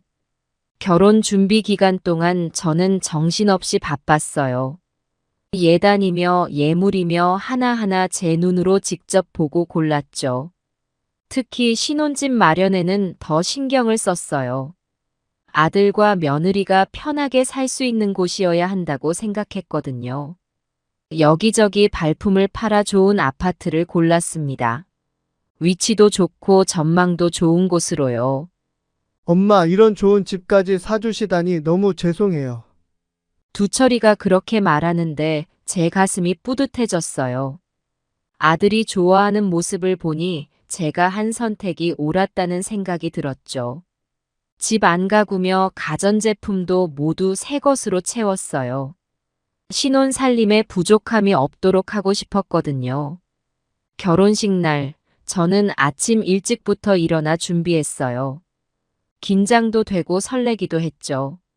하얀 웨딩드레스를 입은 며느리를 보니 눈물이 났어요. 얼마나 예쁘던지. 우리 두철이와 나란히 서 있는 모습을 보니 가슴이 벅차올랐습니다. 식이 끝나고 피로 연장에서 인사를 받고 있는데 두철이가 제게 다가왔어요.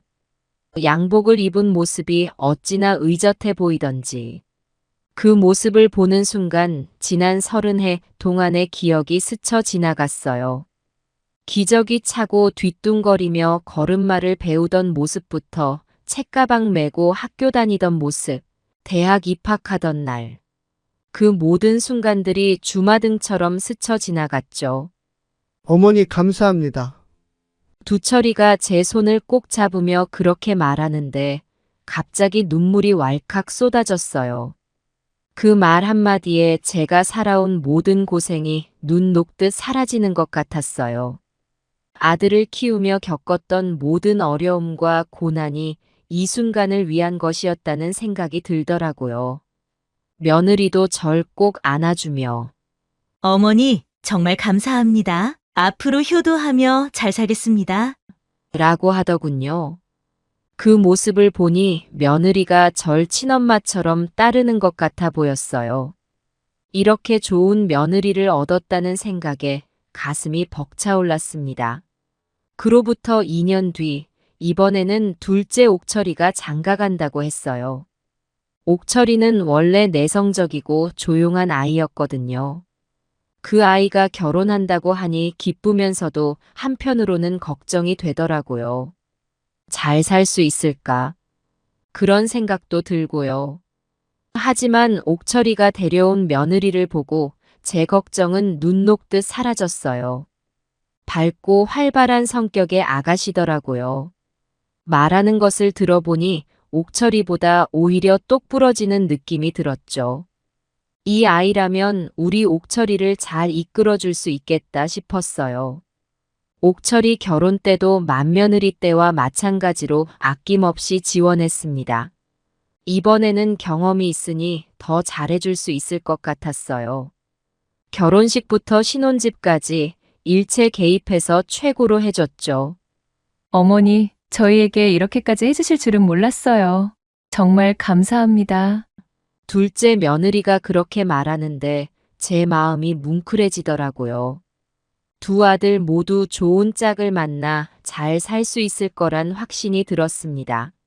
그로부터 1년 뒤 큰며느리가 임신했다는 소식을 들었어요.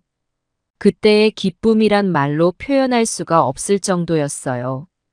제가 할머니가 된다니 가슴이 두근거리고 설레더라고요. 임신한 며느리를 위해 산후조리원도 예약하고 아기용품도 하나하나 준비했어요. 때로는 며느리가 어머니, 너무 많아요. 라고 할 정도로요. 하지만 저는 멈출 수가 없었어요. 제 첫 손주를 위해서라면 뭐든 해주고 싶었거든요. 드디어 첫 손주가 태어났을 때 저는 병원 앞에서 밤을 새웠어요.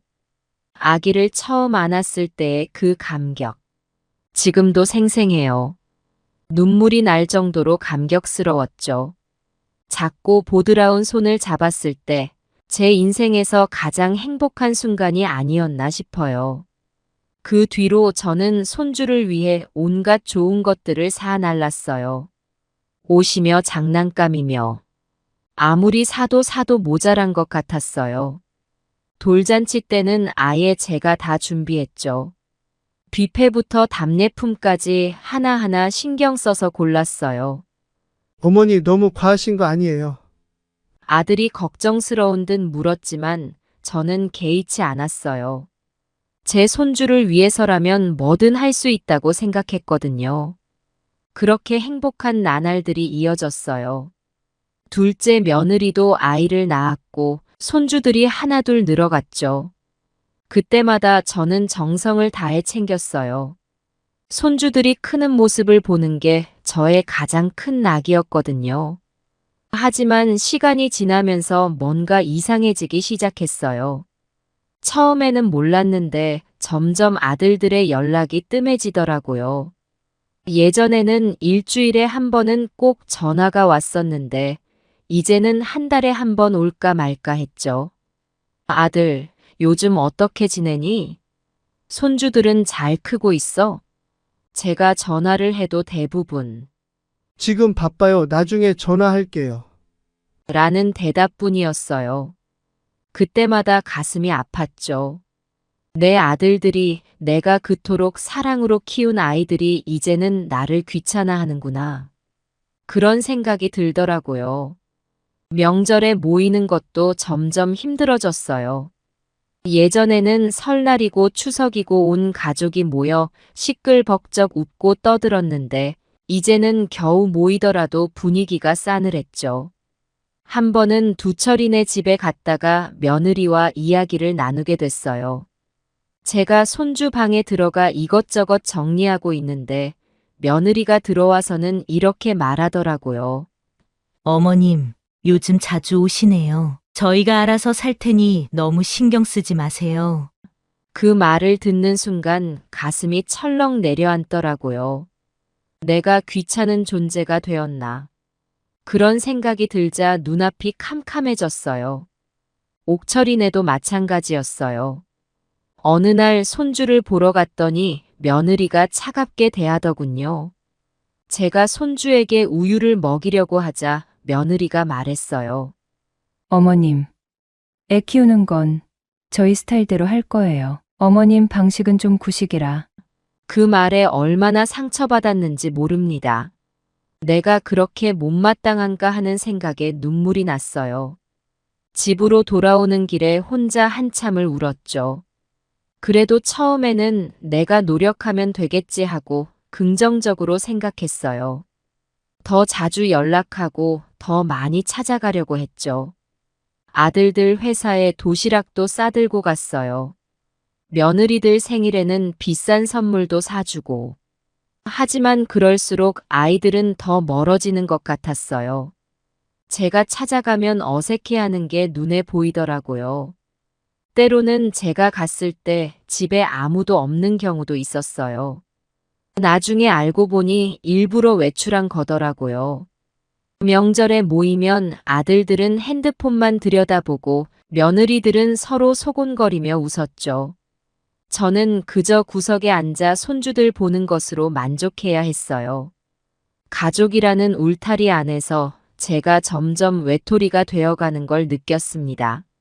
그래도 나는 부모니까 하며 참았어요. 아들들이 잘 되길 바라는 마음에 재정적 지원도 계속했고 손주들 학원비며 여행 경비까지 제가 다 대줬죠. 큰 손주가 피아노를 배우고 싶다고 했을 때 저는 망설임 없이 비싼 그랜드 피아노를 사줬어요. 작은 손주가 해외 어학연수를 가고 싶다고 했을 때도 전액 지원해줬죠. 할머니, 정말 감사해요.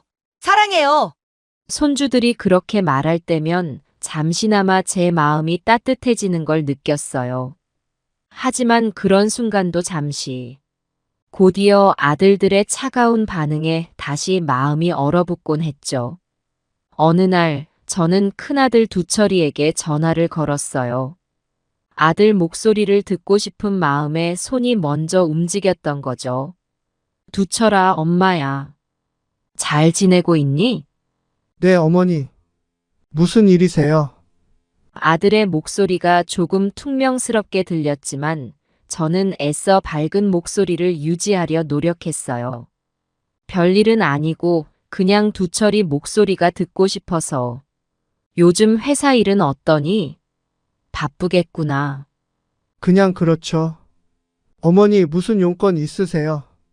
아들의 말투에 서운함이 밀려왔지만 저는 참았어요. 대신 조심스럽게 물었죠. 아들, 혹시 회사 운영하는데 자금이 필요하진 않니? 엄마가 좀 도와줄 수 있는데. 그 말을 하자마자 두철이의 목소리가 확 변하더라고요. 엄마, 제발요. 제 일에 간섭하지 마세요. 저 이제 애도 아니고 어엿한 어른이에요. 스스로 알아서 할 수 있다고요. 그 말을 듣는 순간 가슴이 찢어지는 것 같았어요. 눈물이 왈칵 쏟아질 것 같았지만 애써 참았죠. 그래, 미안하구나. 엄마가 너무 참견했나 보네. 그냥 너희가 잘 되길 바라는 마음에. 알아요, 알아. 하지만 저희 일은 저희가 알아서 할게요. 어머니는 그냥 편하게 쉬세요. 전화를 끊고 나서야 참았던 눈물이 쏟아졌어요. 내 아들이, 내가 그토록 사랑으로 키운 아들이 나를 이렇게 대하다니. 며칠 뒤, 이번에는 작은 아들 옥철이네 집에 찾아갔어요. 미리 연락은 하지 않았지만 손주들 얼굴이라도 보고 싶어서 무작정 갔던 거죠. 현관문을 열고 들어서자 며느리가 놀란 표정으로 저를 쳐다보더라고요. 어머님, 갑자기 웬일이세요? 아, 그냥 지나가다 들렀어. 손주들 보고 싶어서. 며느리의 표정이 썩 밝지 않았지만 저는 애써 미소를 지으며 거실로 들어섰어요. 하지만 며느리의 태도는 차가웠어요. 제가 거실에 앉아 있는데도 불구하고 마치 제가 없는 것처럼 행동하더라고요. 며느리야, 애들은 학교 갔니? 며느리는 대답 없이 휴대폰만 만지작거리고 있었어요. 어색한 침묵이 이어지다가 저는 다시 말을 걸었죠. 오늘 저녁은 뭘 해 먹을 거니? 내가 도와줄 게 있으면 말해. 한참을 그렇게 있다가 마지못해 대답하는 듯한 말투로 며느리가 말하더군요. 어머님, 저희가 알아서 할 테니 신경 쓰지 마세요. 그리고 앞으로 미리 연락도 없이 오시면 곤란해요. 저희도 생활이 있어서요. 그 말에 얼마나 가슴이 아팠는지 모릅니다. 내가 그렇게 귀찮고 싫은 존재였나 하는 생각에 눈물이 났어요. 그렇구나. 미안하구나. 다음부턴 꼭 연락하고 올게. 집으로 돌아오는 길 발걸음이 무거웠어요. 그날 밤 베개를 부둥켜 안고 한참을 울었죠. 내가 대체 뭘 잘못했을까? 자식들을 위해 평생을 바쳤는데 왜 이렇게 서로 멀어진 걸까? 그렇게 시간이 흘러 추석이 다가왔어요.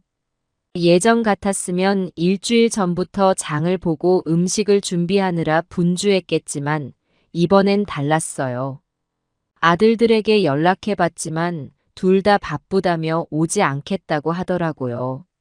엄마, 이번 추석엔 처가에 가기로 했어요. 죄송해요. 어머니, 저희는 이번에 해외여행 가요. 다음에 찾아뵐게요. 결국 저 혼자 쓸쓸히 차례를 지냈어요. 텅 빈 집안을 바라보며 옛날 생각이 났죠. 온 가족이 모여 떠들썩하게 지내던 그 시절이 그리워졌어요. 한 달 뒤 큰며느리 생일이라 선물을 들고 찾아갔어요. 미리 연락은 했지만 며느리의 반응은 영 시큰둥했죠. 어머님, 일부러 오시지 않으셔도 됐는데. 아니야, 며느리 생일인데 안 올 수가 있나. 자, 이거 내가 예전에 갖고 싶어 하던 가방이야. 며느리는 선물을 받아들고 잠깐 눈이 반짝였지만 이내 무덤덤한 표정을 지었어요. 감사합니다.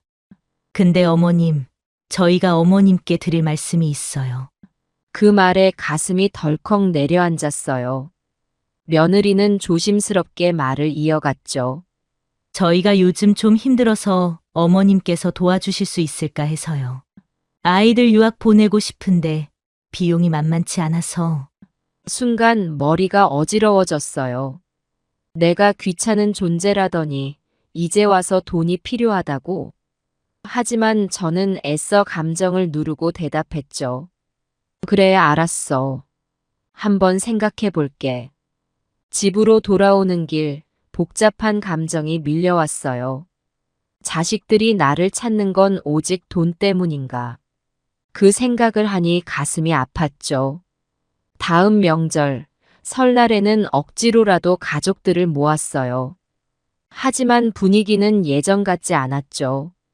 거실에 모여 앉았지만 따뜻한 대화는 없었어요. 야, 너 요즘 주식 어때? 나 요새 대박 났다. 오, 진짜? 나도 좀 알려줘라. 아들들은 서로 돈 얘기, 주식 얘기만 나눴어요. 며느리들은 핸드폰으로 쇼핑을 하느라 바빴고요.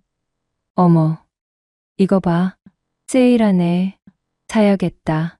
어? 나도 그거 살까 고민 중이었는데. 저는 그저 구석에 앉아 이런 모습을 지켜볼 수밖에 없었어요. 손주들에게라도 말을 걸어볼까 했지만 그들 역시 절 귀찮아하는 것 같았어요. 할머니, 우리 친구들이랑 놀러 가야 해요. 다음에 놀아요. 그렇게 말하고 방으로 들어가 버리는 손주들을 보며 제 마음은 점점 더 외로워져 갔어요.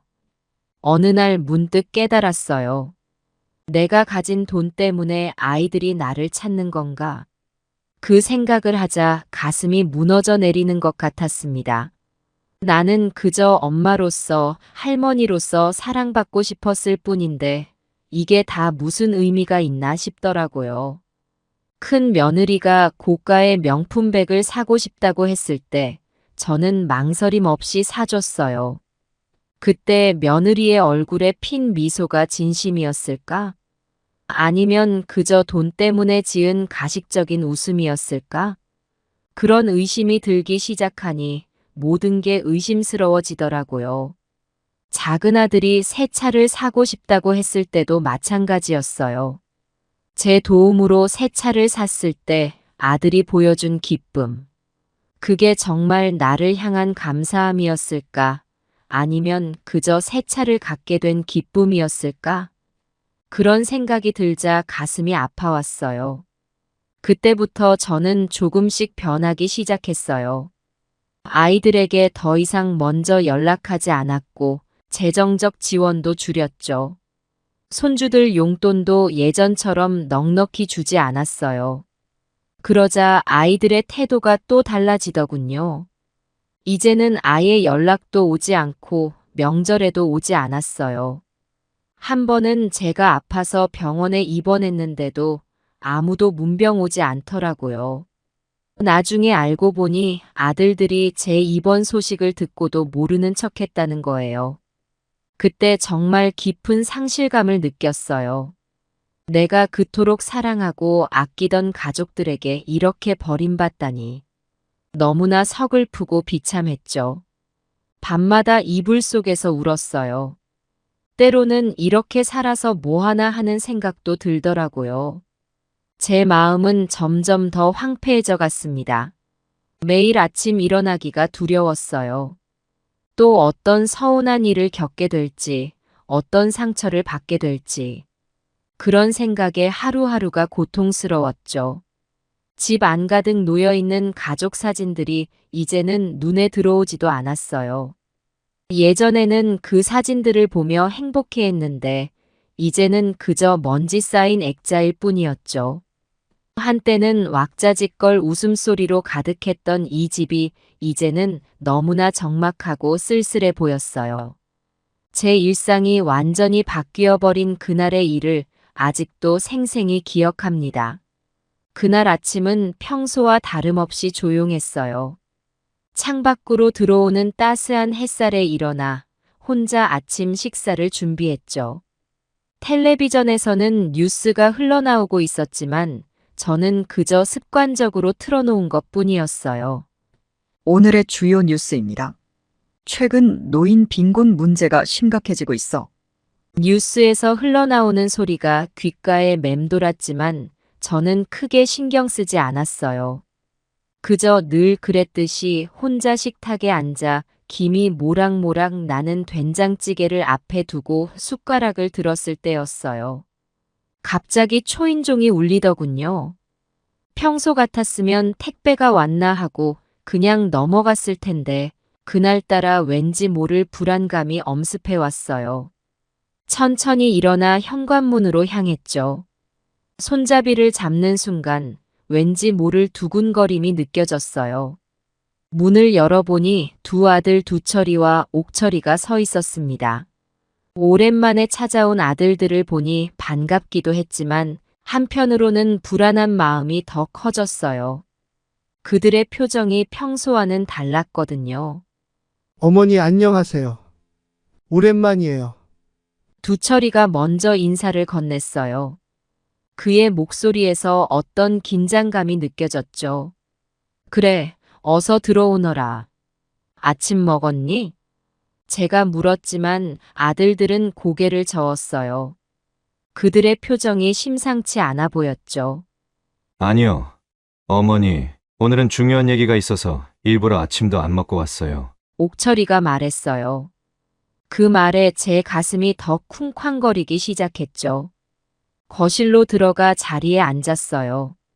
평소 같으면 아들들에게 차라도 한 잔 내줬을 텐데 그날은 왠지 그럴 여유가 없었어요. 방 안에 무거운 침묵이 내려앉았죠. 잠시 후 두철이가 입을 열었습니다. 어머니 오늘은 정말 중요한 얘기가 있어서 왔어요. 어머니께서 들으시면 조금 놀라실 수도 있지만 저희가 오래 생각하고 결정한 거니까 잘 들어주세요. 그 말에 가슴이 덜컥 내려앉더군요. 평소 같지 않은 두철이의 표정을 보니 좋지 않은 예감이 들었어요. 옥철이가 이어 말했어요. 어머니, 저희가 생각해봤는데 어머니 재산을 미리 상속받는 게 어떨까요? 어차피 나중에 저희 것이 될 텐데 지금 받으면 저희도 사업하는데 큰 도움이 될 것 같아요. 순간 귀를 의심했습니다. 내 아들들이 내가 그토록 사랑으로 키운 자식들이 이런 말을 하다니. 눈앞이 캄캄해지는 것 같았어요. 가슴 한구석이 찢어지는 듯한 아픔이 밀려왔습니다. 그게 무슨 소리니? 난 아직 정정하고 살아있는데 왜 상속 얘기를 하는 거야? 제 목소리가 떨리고 있었어요. 손에 쥐고 있던 찻잔도 덜덜 떨리고 있었죠. 아들들은 서로 눈치를 보더니 다시 말을 이어갔어요. 어머니, 오해하지 마세요. 저희가 어머니를 버리려는 게 아니에요. 그저 어머니의 노후와 저희 미래를 함께 생각해서 내린 결정이에요. 두철이가 말했어요. 하지만 그의 말이 전혀 위로가 되지 않았죠. 맞아요, 어머니. 요즘 세상이 많이 바뀌었잖아요. 젊을 때 투자해야 나중에 더 큰 돈을 벌 수 있다고요. 어머니 돈으로 투자하면 더 큰 돈을 벌 수 있을 거예요. 그러면 어머니한테도 더 잘해 드릴 수 있고. 두철이의 말을 들으며 저는 과거를 회상했어요. 두철이가 대학에 입학했을 때 얼마나 기뻐했었는지, 첫 월급을 받아와 저에게 선물을 사줬을 때 얼마나 감동했었는지, 그때가 생각나더라고요. 두철이가 처음으로 월급을 받아온 날이었죠. 어머니, 제 첫 월급으로 선물 샀어요. 받으세요. 두철이가 내민 선물 상자를 열었을 때 그 안에는 제가 늘 갖고 싶어 하던 손목시계가 들어 있었어요. 비싼 건 아니었지만 아들의 정성이 듬뿍 담긴 선물이었죠. 어머니, 앞으로 제가 더 열심히 일해서 어머니께 좋은 것만 해드릴게요. 그동안 고생하신 거 다 갚아드릴 거예요. 그때 두철이의 눈에 맺혔던 눈물을 저는 잊을 수가 없어요. 그런 아들이 지금 이런 말을 하고 있다니 도저히 믿기지 않았어요. 옥철이도 거들었습니다. 맞아요. 어머니. 그리고 어머니 혼자 살기 불편하실 테니 좋은 요양원에 모셔드리면 어떨까요? 아니면 실버타운도 있어요. 거기서 또래분들이랑 지내시면 더 즐거우실 것 같은데. 옥철이의 말을 듣는 순간 제 마음속 무언가가 확 무너져 내렸어요. 내가 그토록 사랑했던 아들들이, 내가 평생을 바쳐 키운 자식들이 나를 이렇게 대하다니. 요양원이라니 나를 버리겠다는 말이나 다름없었어요. 옥철이가 태어났을 때가 떠올랐어요. 작고 연약했던 그 아이를 안고 얼마나 많은 꿈을 꾸었는지 모릅니다. 우리 옥철이 건강하게만 자라다오. 엄마가 널 위해서라면 뭐든 할 거야. 그렇게 다짐했었는데 지금 그 아이가 저를 요양원에 보내자고 하다니. 눈물이 왈칵 쏟아졌습니다. 하지만 저는 참았어요. 아들들 앞에서 눈물 보이기 싫었거든요. 대신 떨리는 목소리로 말했죠. 얘들아, 지금 무슨 말을 하는 거니? 엄마가 그렇게 버거운 존재였니? 두철이가 당황한 듯 말했어요. 아니에요, 어머니. 그게 아니라 어머니를 위해서. 저희도 이제 나이가 들어가고 있잖아요. 지금이 사업하기 가장 좋은 나이라고요. 어머니 돈으로 투자하면 더 큰 돈을 벌 수 있을 거예요. 그러면 어머니한테도 더 잘해 드릴 수 있고. 그래, 너희가 잘 되는 게 엄마 소원이지. 하지만 이렇게 갑자기 상속 얘기를 꺼내다니. 엄마 마음은 생각해 보았니? 제 말에 두철이와 옥철이는 잠시 말을 잃은 듯 했어요. 하지만 곧 옥철이가 다시 입을 열었죠. 어머니, 저희도 많이 고민했어요. 하지만 이게 어머니와 저희 모두에게 좋은 선택일 거예요. 요양원이나 실버타운에 가시면 외롭지 않게 지내실 수 있고 저희는 사업에 전념할 수 있잖아요. 그래, 너희 편하자고 날 보내려는 거구나. 내가 그렇게 귀찮은 존재였니? 제 목소리가 높아졌어요. 아들들은 당황한 듯 서로를 쳐다보더니 다시 말을 이어갔어요. 어머니, 그렇게 생각하시면 안 돼요. 저희는 정말 어머니를 위해서. 두철이가 말하려 했지만 제가 손을 들어 그의 말을 막았어요. 그만해.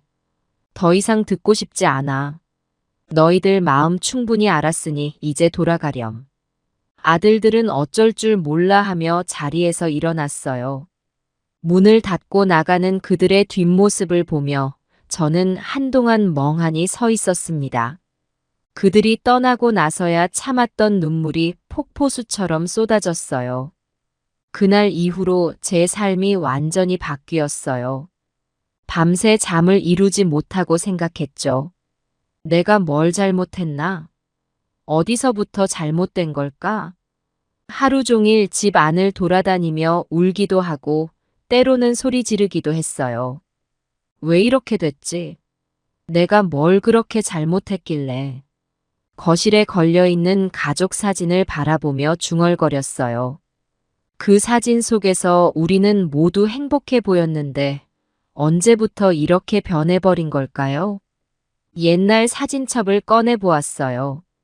두철이와 옥철이가 어렸을 때 찍은 사진들. 그때는 얼마나 순수하고 사랑스러웠는지. 첫 돌 사진, 초등학교 입학식 사진, 중학교 졸업식 사진. 하나하나 넘기며 추억에 잠겼어요. 두철이의 첫 돌 사진을 보며 그날이 생각났어요. 우리 두철이 건강하게 자라서 훌륭한 사람 되어라. 돌잡이에서 두철이가 연필을 잡았을 때 얼마나 기뻐했었는지 모릅니다. 우리 아들이 공부를 잘해서 훌륭한 사람이 될 거란 기대에 부풀었었죠. 옥철이의 초등학교 입학식 사진을 보니 또 다른 기억이 떠올랐어요. 엄마, 나 학교 가기 싫어요. 옥철이가 울먹이며 말하던 그날이 떠올랐어요. 새 학교 가방을 메고 있던 옥철이의 작은 어깨가 떨리고 있었죠.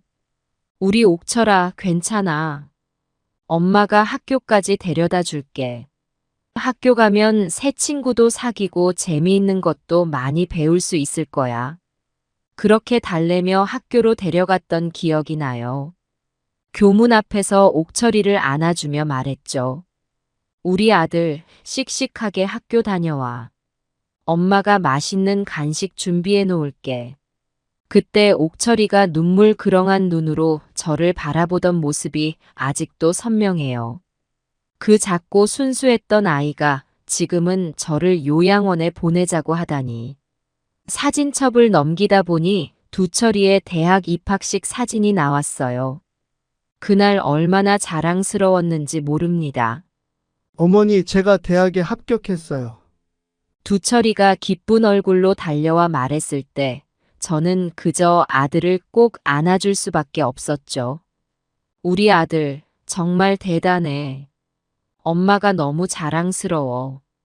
그날 밤 남편과 함께 기쁨의 눈물을 흘렸던 기억이 나요. 우리 아들이 좋은 대학에 가서 훌륭한 사람이 될 거라고 믿었죠. 하지만 지금 그 아들이 저의 재산을 요구하고 있다니. 그러다 문득 깨달았죠. 제가 아들들에게 너무 많은 것을 바랐던 건 아닐까 하고요. 항상 더 나은 것을, 더 높은 곳을 바라보게 했던 건 아닐까.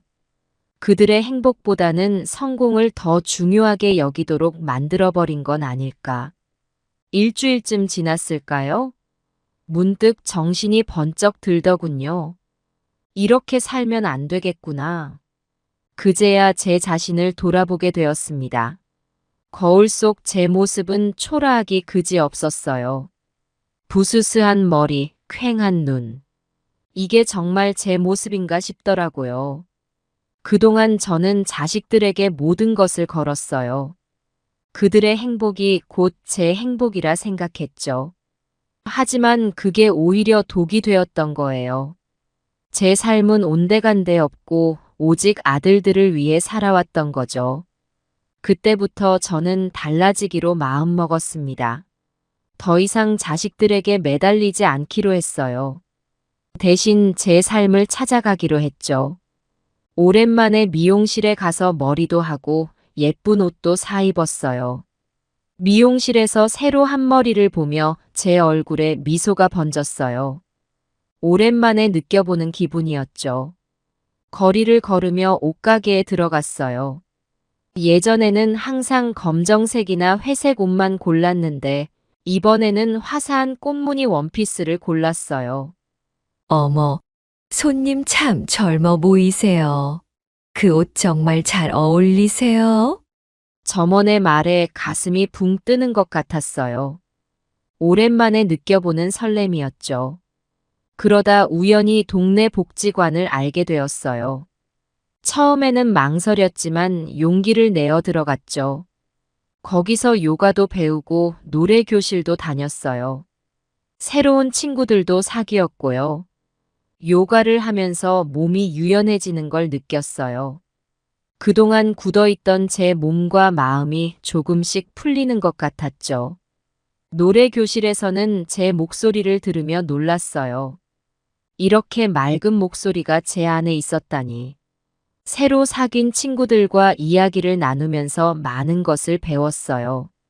비슷한 처지의 사람들도 있었고, 저보다 더 힘든 상황에 있는 분들도 있었죠.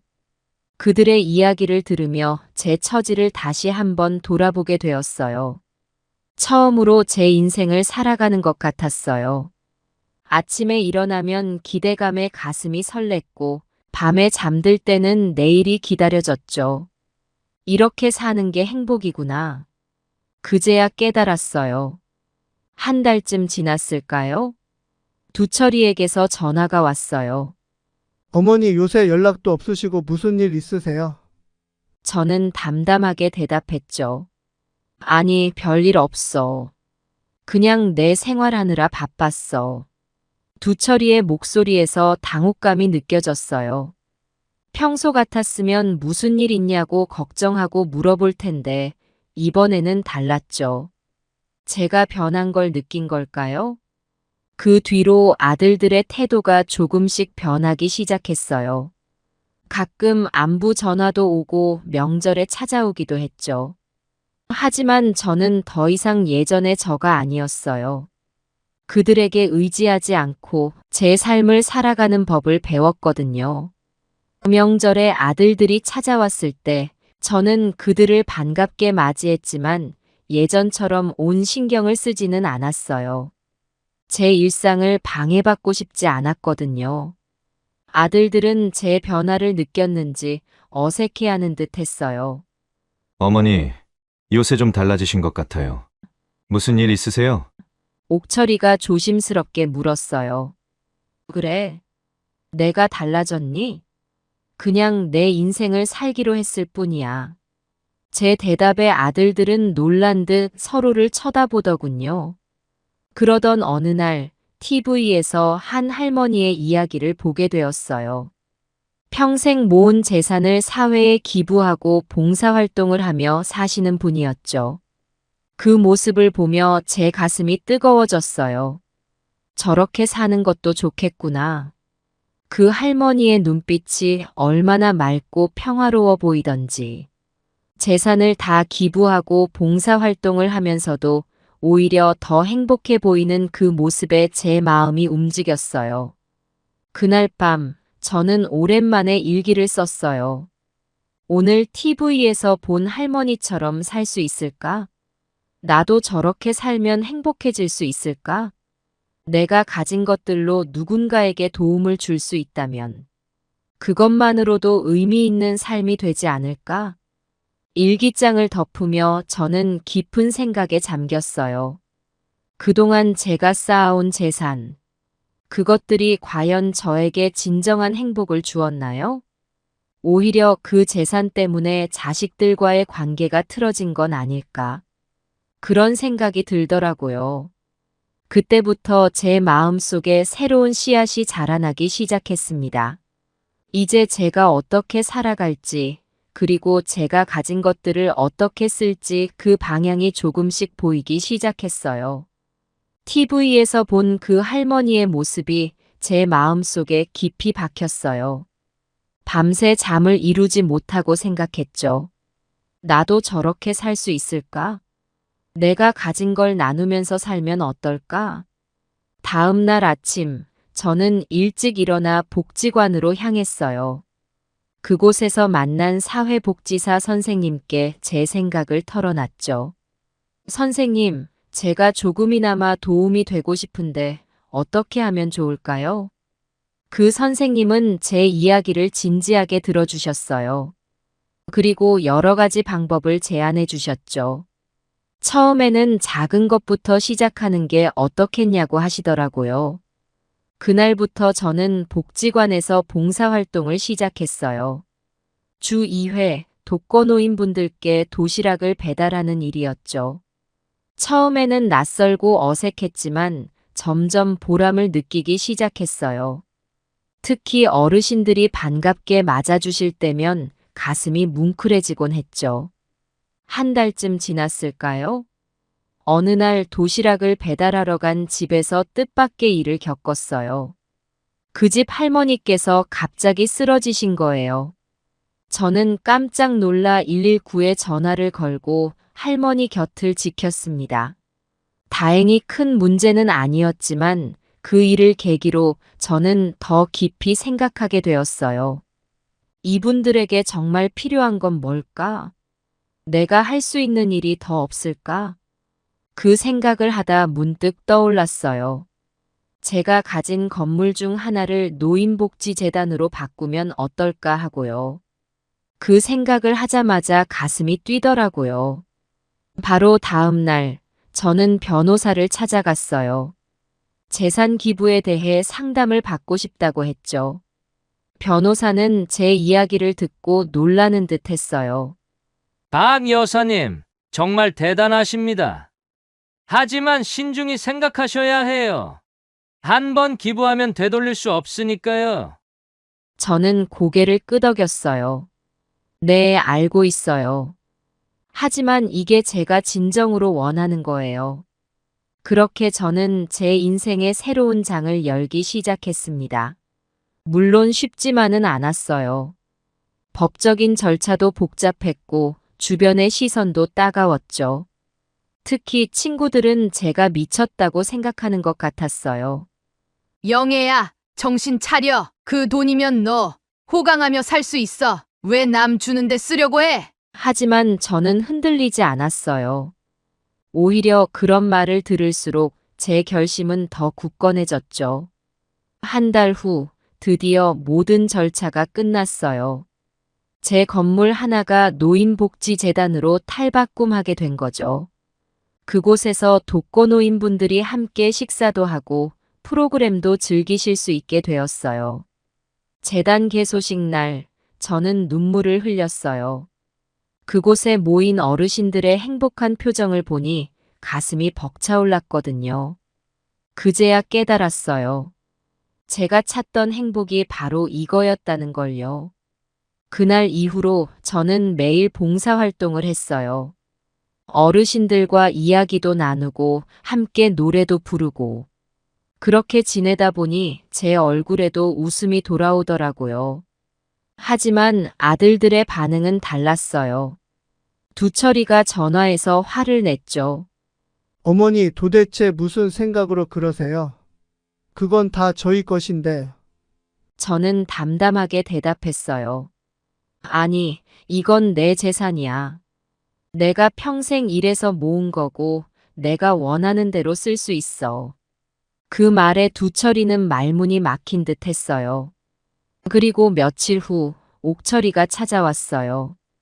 어머니, 제발 정신 차리세요. 변호사라도 만나보시면 어떨까요? 저는 미소를 지으며 대답했죠. 이미 만났단다. 이건 다 합법적인 절차를 거쳐서 한 거야. 아들들은 한동안 저를 이해하지 못했어요. 하지만 저는 개의치 않았습니다. 오히려 이제야 진정한 제 삶을 살고 있다는 느낌이 들었거든요. 그렇게 시작된 제 기부 활동은 점점 더 커져갔어요. 노인복지재단을 시작으로 이번에는 저소득층 아이들을 위한 장학재단을 만들었죠. 제가 어릴 적 가난 때문에 배우지 못했던 기억이 떠올라서요. 그 아이들에게는 제가 못 이룬 꿈을 펼칠 기회를 주고 싶었어요. 장학재단을 만들 때는 더 큰 결심이 필요했어요. 제 재산의 상당 부분을 출연해야 했거든요. 하지만 망설이지 않았습니다. 오히려 가슴이 설렜어요. 그 돈으로 얼마나 많은 아이들이 꿈을 이룰 수 있을까 생각하니 말이에요. 재단 설립 소식이 알려지자 주변의 반응이 더 커졌어요. 친구들은 저를 걱정하는 눈치였죠. 영애야, 너 노후는 어쩔 거니? 그렇게 다 줘버리면 나중에 너는 어떻게 살려고 그러니? 저는 웃으며 대답했어요. 걱정 마. 나 아직 일할 수 있어. 그리고 이렇게 사는 게 더 행복해. 하지만 가족들의 반응은 달랐어요. 특히 며느리들이 심했죠. 어느 날 두철이 부부가 찾아왔어요. 며느리가 저를 노려보듯 쳐다보며 말하더군요. 어머님, 정말 너무하세요. 그 돈이면 손주들 유학도 보내고 결혼 자금도 마련할 수 있었는데 어떻게 남의 아이들 공부시키는데 쓰세요? 저는 차분히 대답했어요. 민정아, 그 아이들도 누군가의 소중한 자식이야. 그리고 우리 손주들은 너희가 키우면 돼. 부모 책임을 할머니한테 미루지 마. 그 말에 며느리는 얼굴이 붉어져서 나가버렸어요. 두철이도 어쩔 줄 몰라 하며 따라 나갔죠. 옥철이네도 마찬가지였어요. 어느 날 옥철이 부부가 와서는 한참을 설득하더라고요. 어머니, 우리 사업이 좀 어려워요. 제발, 우리 좀 도와주세요. 그 돈을 우리한테 주시면. 저는 고개를 저었어요. 옥철아, 너희 사업은 너희가 알아서 해. 엄마가 평생 번 돈을 왜 너희 사업에 쏟아부어? 그리고 그 돈은 이미 재단에 출연했어. 돌이킬 수 없어. 그 말에 옥철이 부부는 화를 내며 나갔어요. 그 뒤로 아들들과 며느리들은 저를 완전히 외면하기 시작했죠. 명절에도 오지 않고 연락도 끊었어요. 처음에는 마음이 아팠어요. 하지만 시간이 지나면서 오히려 마음이 편해졌어요. 더 이상 그들의 눈치를 안 봐도 되니까요. 대신 저는 더욱 열심히 봉사활동을 했어요. 노인복지재단에서는 매일 어르신들과 함께 시간을 보냈고, 장학재단에서는 장학생들을 만나 이야기를 나눴죠. 그 아이들의 꿈 많은 눈빛을 볼 때마다 제 선택이 옳았다는 확신이 들었어요. 어느 날 한 장학생이 저에게 편지를 보내왔어요. 할머니, 제가 꿈꾸던 대학에 합격했어요. 할머니 덕분이에요. 정말 감사합니다. 그 편지를 읽고 저는 한참을 울었어요. 기쁨의 눈물이었죠. 그 즈음 저는 또 다른 결심을 하게 되었어요. 제가 가진 마지막 큰 재산, 바로 제가 살고 있던 집을 팔아 지역 병원에 기부하기로 한 거예요. 그 돈으로 첨단 의료 장비를 구입해 어려운 이웃들이 좋은 치료를 받을 수 있게 하고 싶었거든요. 이 소식을 들은 아들들이 또다시 찾아왔어요. 이번에는 변호사까지 동반한 채로요. 어머니, 이제 그만하세요. 어머니가 정신이 온전치 않으신 것 같아 구견인 신청을 했어요. 저는 그 말을 듣고 오히려 웃음이 나왔어요. 그래, 해봐라. 난 정신이 또렷해. 내 의지로 하는 거야. 오히려 너희가 부끄러운 줄 알아야 해. 결국 아들들의 후견인 신청은 받아들여지지 않았어요. 법원에서도 제가 온전한 정신을 가지고 있다고 판단한 거죠. 그 일이 있고 난 뒤 저는 더욱 단호해졌어요. 이제는 정말 제 인생을 살아야겠다고 마음먹었죠. 더 이상 누구의 눈치도 안 보고 오직 제가 옳다고 생각하는 대로 살기로 했어요. 집을 팔고 저는 작은 원룸으로 이사했어요. 그리고 매일 아침 일찍 일어나 봉사활동을 나갔죠. 때로는 노인복지재단에서, 때로는 장학재단에서, 그리고 가끔은 제가 기부한 병원에서요. 사람들은 절 보고 대단하다, 존경스럽다고 했지만 저는 그저 제 마음이 시키는 대로 살 뿐이었어요. 그렇게 살면서 오히려 제가 더 많은 것을 얻었거든요. 따뜻한 마음, 보람, 그리고 진정한 행복을. 매일 아침 일어나면 그날의 일정을 확인하는 게 제 일과가 되었어요. 노인복지재단에서 봉사할 날이면 일찍 일어나 도시락을 준비했죠. 홀로 사시는 어르신들께 따뜻한 밥 한 끼를 대접하는 일이 얼마나 보람찼는지 몰라요. 할머니, 오늘도 와주셔서 고마워요. 할머니가 만든 도시락이 제일 맛있어요. 이런 말을 들을 때마다 가슴이 뭉클해졌어요. 제가 누군가에게 도움이 될 수 있다는 사실이 너무나 기뻤죠. 장학재단에서 일할 때면 학생들과 만나는 시간이 가장 좋았어요. 그 아이들의 꿈과 희망을 들으며 저도 함께 젊어지는 느낌이었죠. 할머니, 제가 꼭 의사가 돼서 할머니처럼 어려운 사람들을 돕고 싶어요. 이런 말을 들을 때면 제 선택이 옳았다는 확신이 들었어요. 제가 가진 것들이 이렇게 소중한 곳에 쓰이고 있다는 사실에 감사했죠.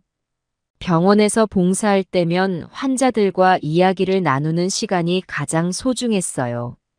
그들의 아픔에 귀 기울이고 작은 위로라도 전해줄 수 있다는 게 얼마나 값진 일인지 몰라요. 할머니가 와주셔서 정말 힘이 돼요. 할머니 덕분에 오늘도 힘내서 치료받을 수 있을 것 같아요. 이런 말을 들을 때면 제 마음도 치유받는 것 같았어요. 물론 힘든 순간도 있었어요. 가끔은 지치기도 하고 외롭기도 했죠. 그럴 때면 예전 집에서 가져온 가족 사진을 꺼내보곤 했어요. 하지만 이제는 그 사진을 보며 원망하거나 슬퍼하지 않아요. 그저 지나간 시간의 한 페이지로 받아들이게 되었죠. 아들들과의 관계도 조금씩 변해갔어요. 처음에는 제가 재산을 모두 기부하고 봉사활동을 한다는 소식에 화를 냈지만 시간이 지나면서 그들도 조금씩 이해하기 시작했어요. 어머니 정말 대단하세요. 저희가 어머니를 잘못 봤어요. 큰아들 두철이가 어느 날 찾아와 이렇게 말하더라고요. 그 말을 들으며 저는 웃을 수 있었어요. 이제는 그들의 인정이 필요하지 않았거든요. 하지만 그들이 변화하는 모습을 보는 것도 나쁘지 않았죠. 이제 저는 제 삶에 완전히 만족해요. 매일 아침 일어나면 오늘 하루 또 어떤 좋은 일이 생길까 기대가 돼요. 봉사활동을 하면서 만난 새로운 친구들과 함께 시간을 보내는 것도 즐거워요. 가끔 옛날을 돌아보면 참 많은 것이 변했다는 생각이 들어요.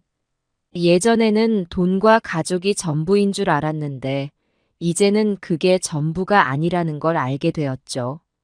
진정한 행복은 나눔에서 온다는 것, 그리고 자신의 삶에 충실할 때 비로소 찾아온다는 것을 깨달았어요. 이 나이에 새로운 삶을 시작한다는 게 처음에는 두렵기도 했어요. 하지만 지금은 오히려 더 젊어진 것 같아요. 매일 새로운 것을 배우고 새로운 사람들을 만나니까요. 제 인생의 2막, 아니 어쩌면 3막이 시작된 것 같아요. 이번에는 정말 제가 주인공이 된 것 같아요. 더 이상 누군가의 엄마나 할머니가 아닌 그저 박영애로 살아가고 있어요. 앞으로 얼마나 더 살 수 있을지 모르겠어요. 하지만 남은 시간 동안 제가 할 수 있는 한많은 사람들에게 도움을 주며 살고 싶어요. 그것이 제가 찾은 인생의 의미이고 제가 느낀 진정한 행복이에요. 여러분도 언젠가는 저와 같은 선택의 순간이 올 거예요. 그때 부디 자신의 목소리에 귀 기울이세요. 남들의 기대나 사회의 압박에 굴하지 말고 여러분이 진정으로 원하는 삶을 살아가세요. 그것이 결국 여러분 자신뿐만 아니라 주변 사람들에게도 행복을 가져다 줄 거예요. 제 이야기가 여러분에게 조금이나마 위로와 용기가 되었기를 바랍니다. 우리 모두 각자의 방식으로 행복한 삶을 살아갈 수 있기를. 그리고 그 과정에서 서로에게 따뜻한 이웃이 되어줄 수 있기를 진심으로 바랍니다. 인생은 생각보다 길지 않아요. 하지만 또 생각보다 너무나 긴 여정이기도 해요. 그 여정을 어떻게 채워나갈지는 여러분의 선택에 달려 있어요. 저는 제 선택에 후회 없습니다. 여러분도 언젠가 뒤돌아봤을 때 후회 없는 선택을 하시길 바랍니다. 감사합니다.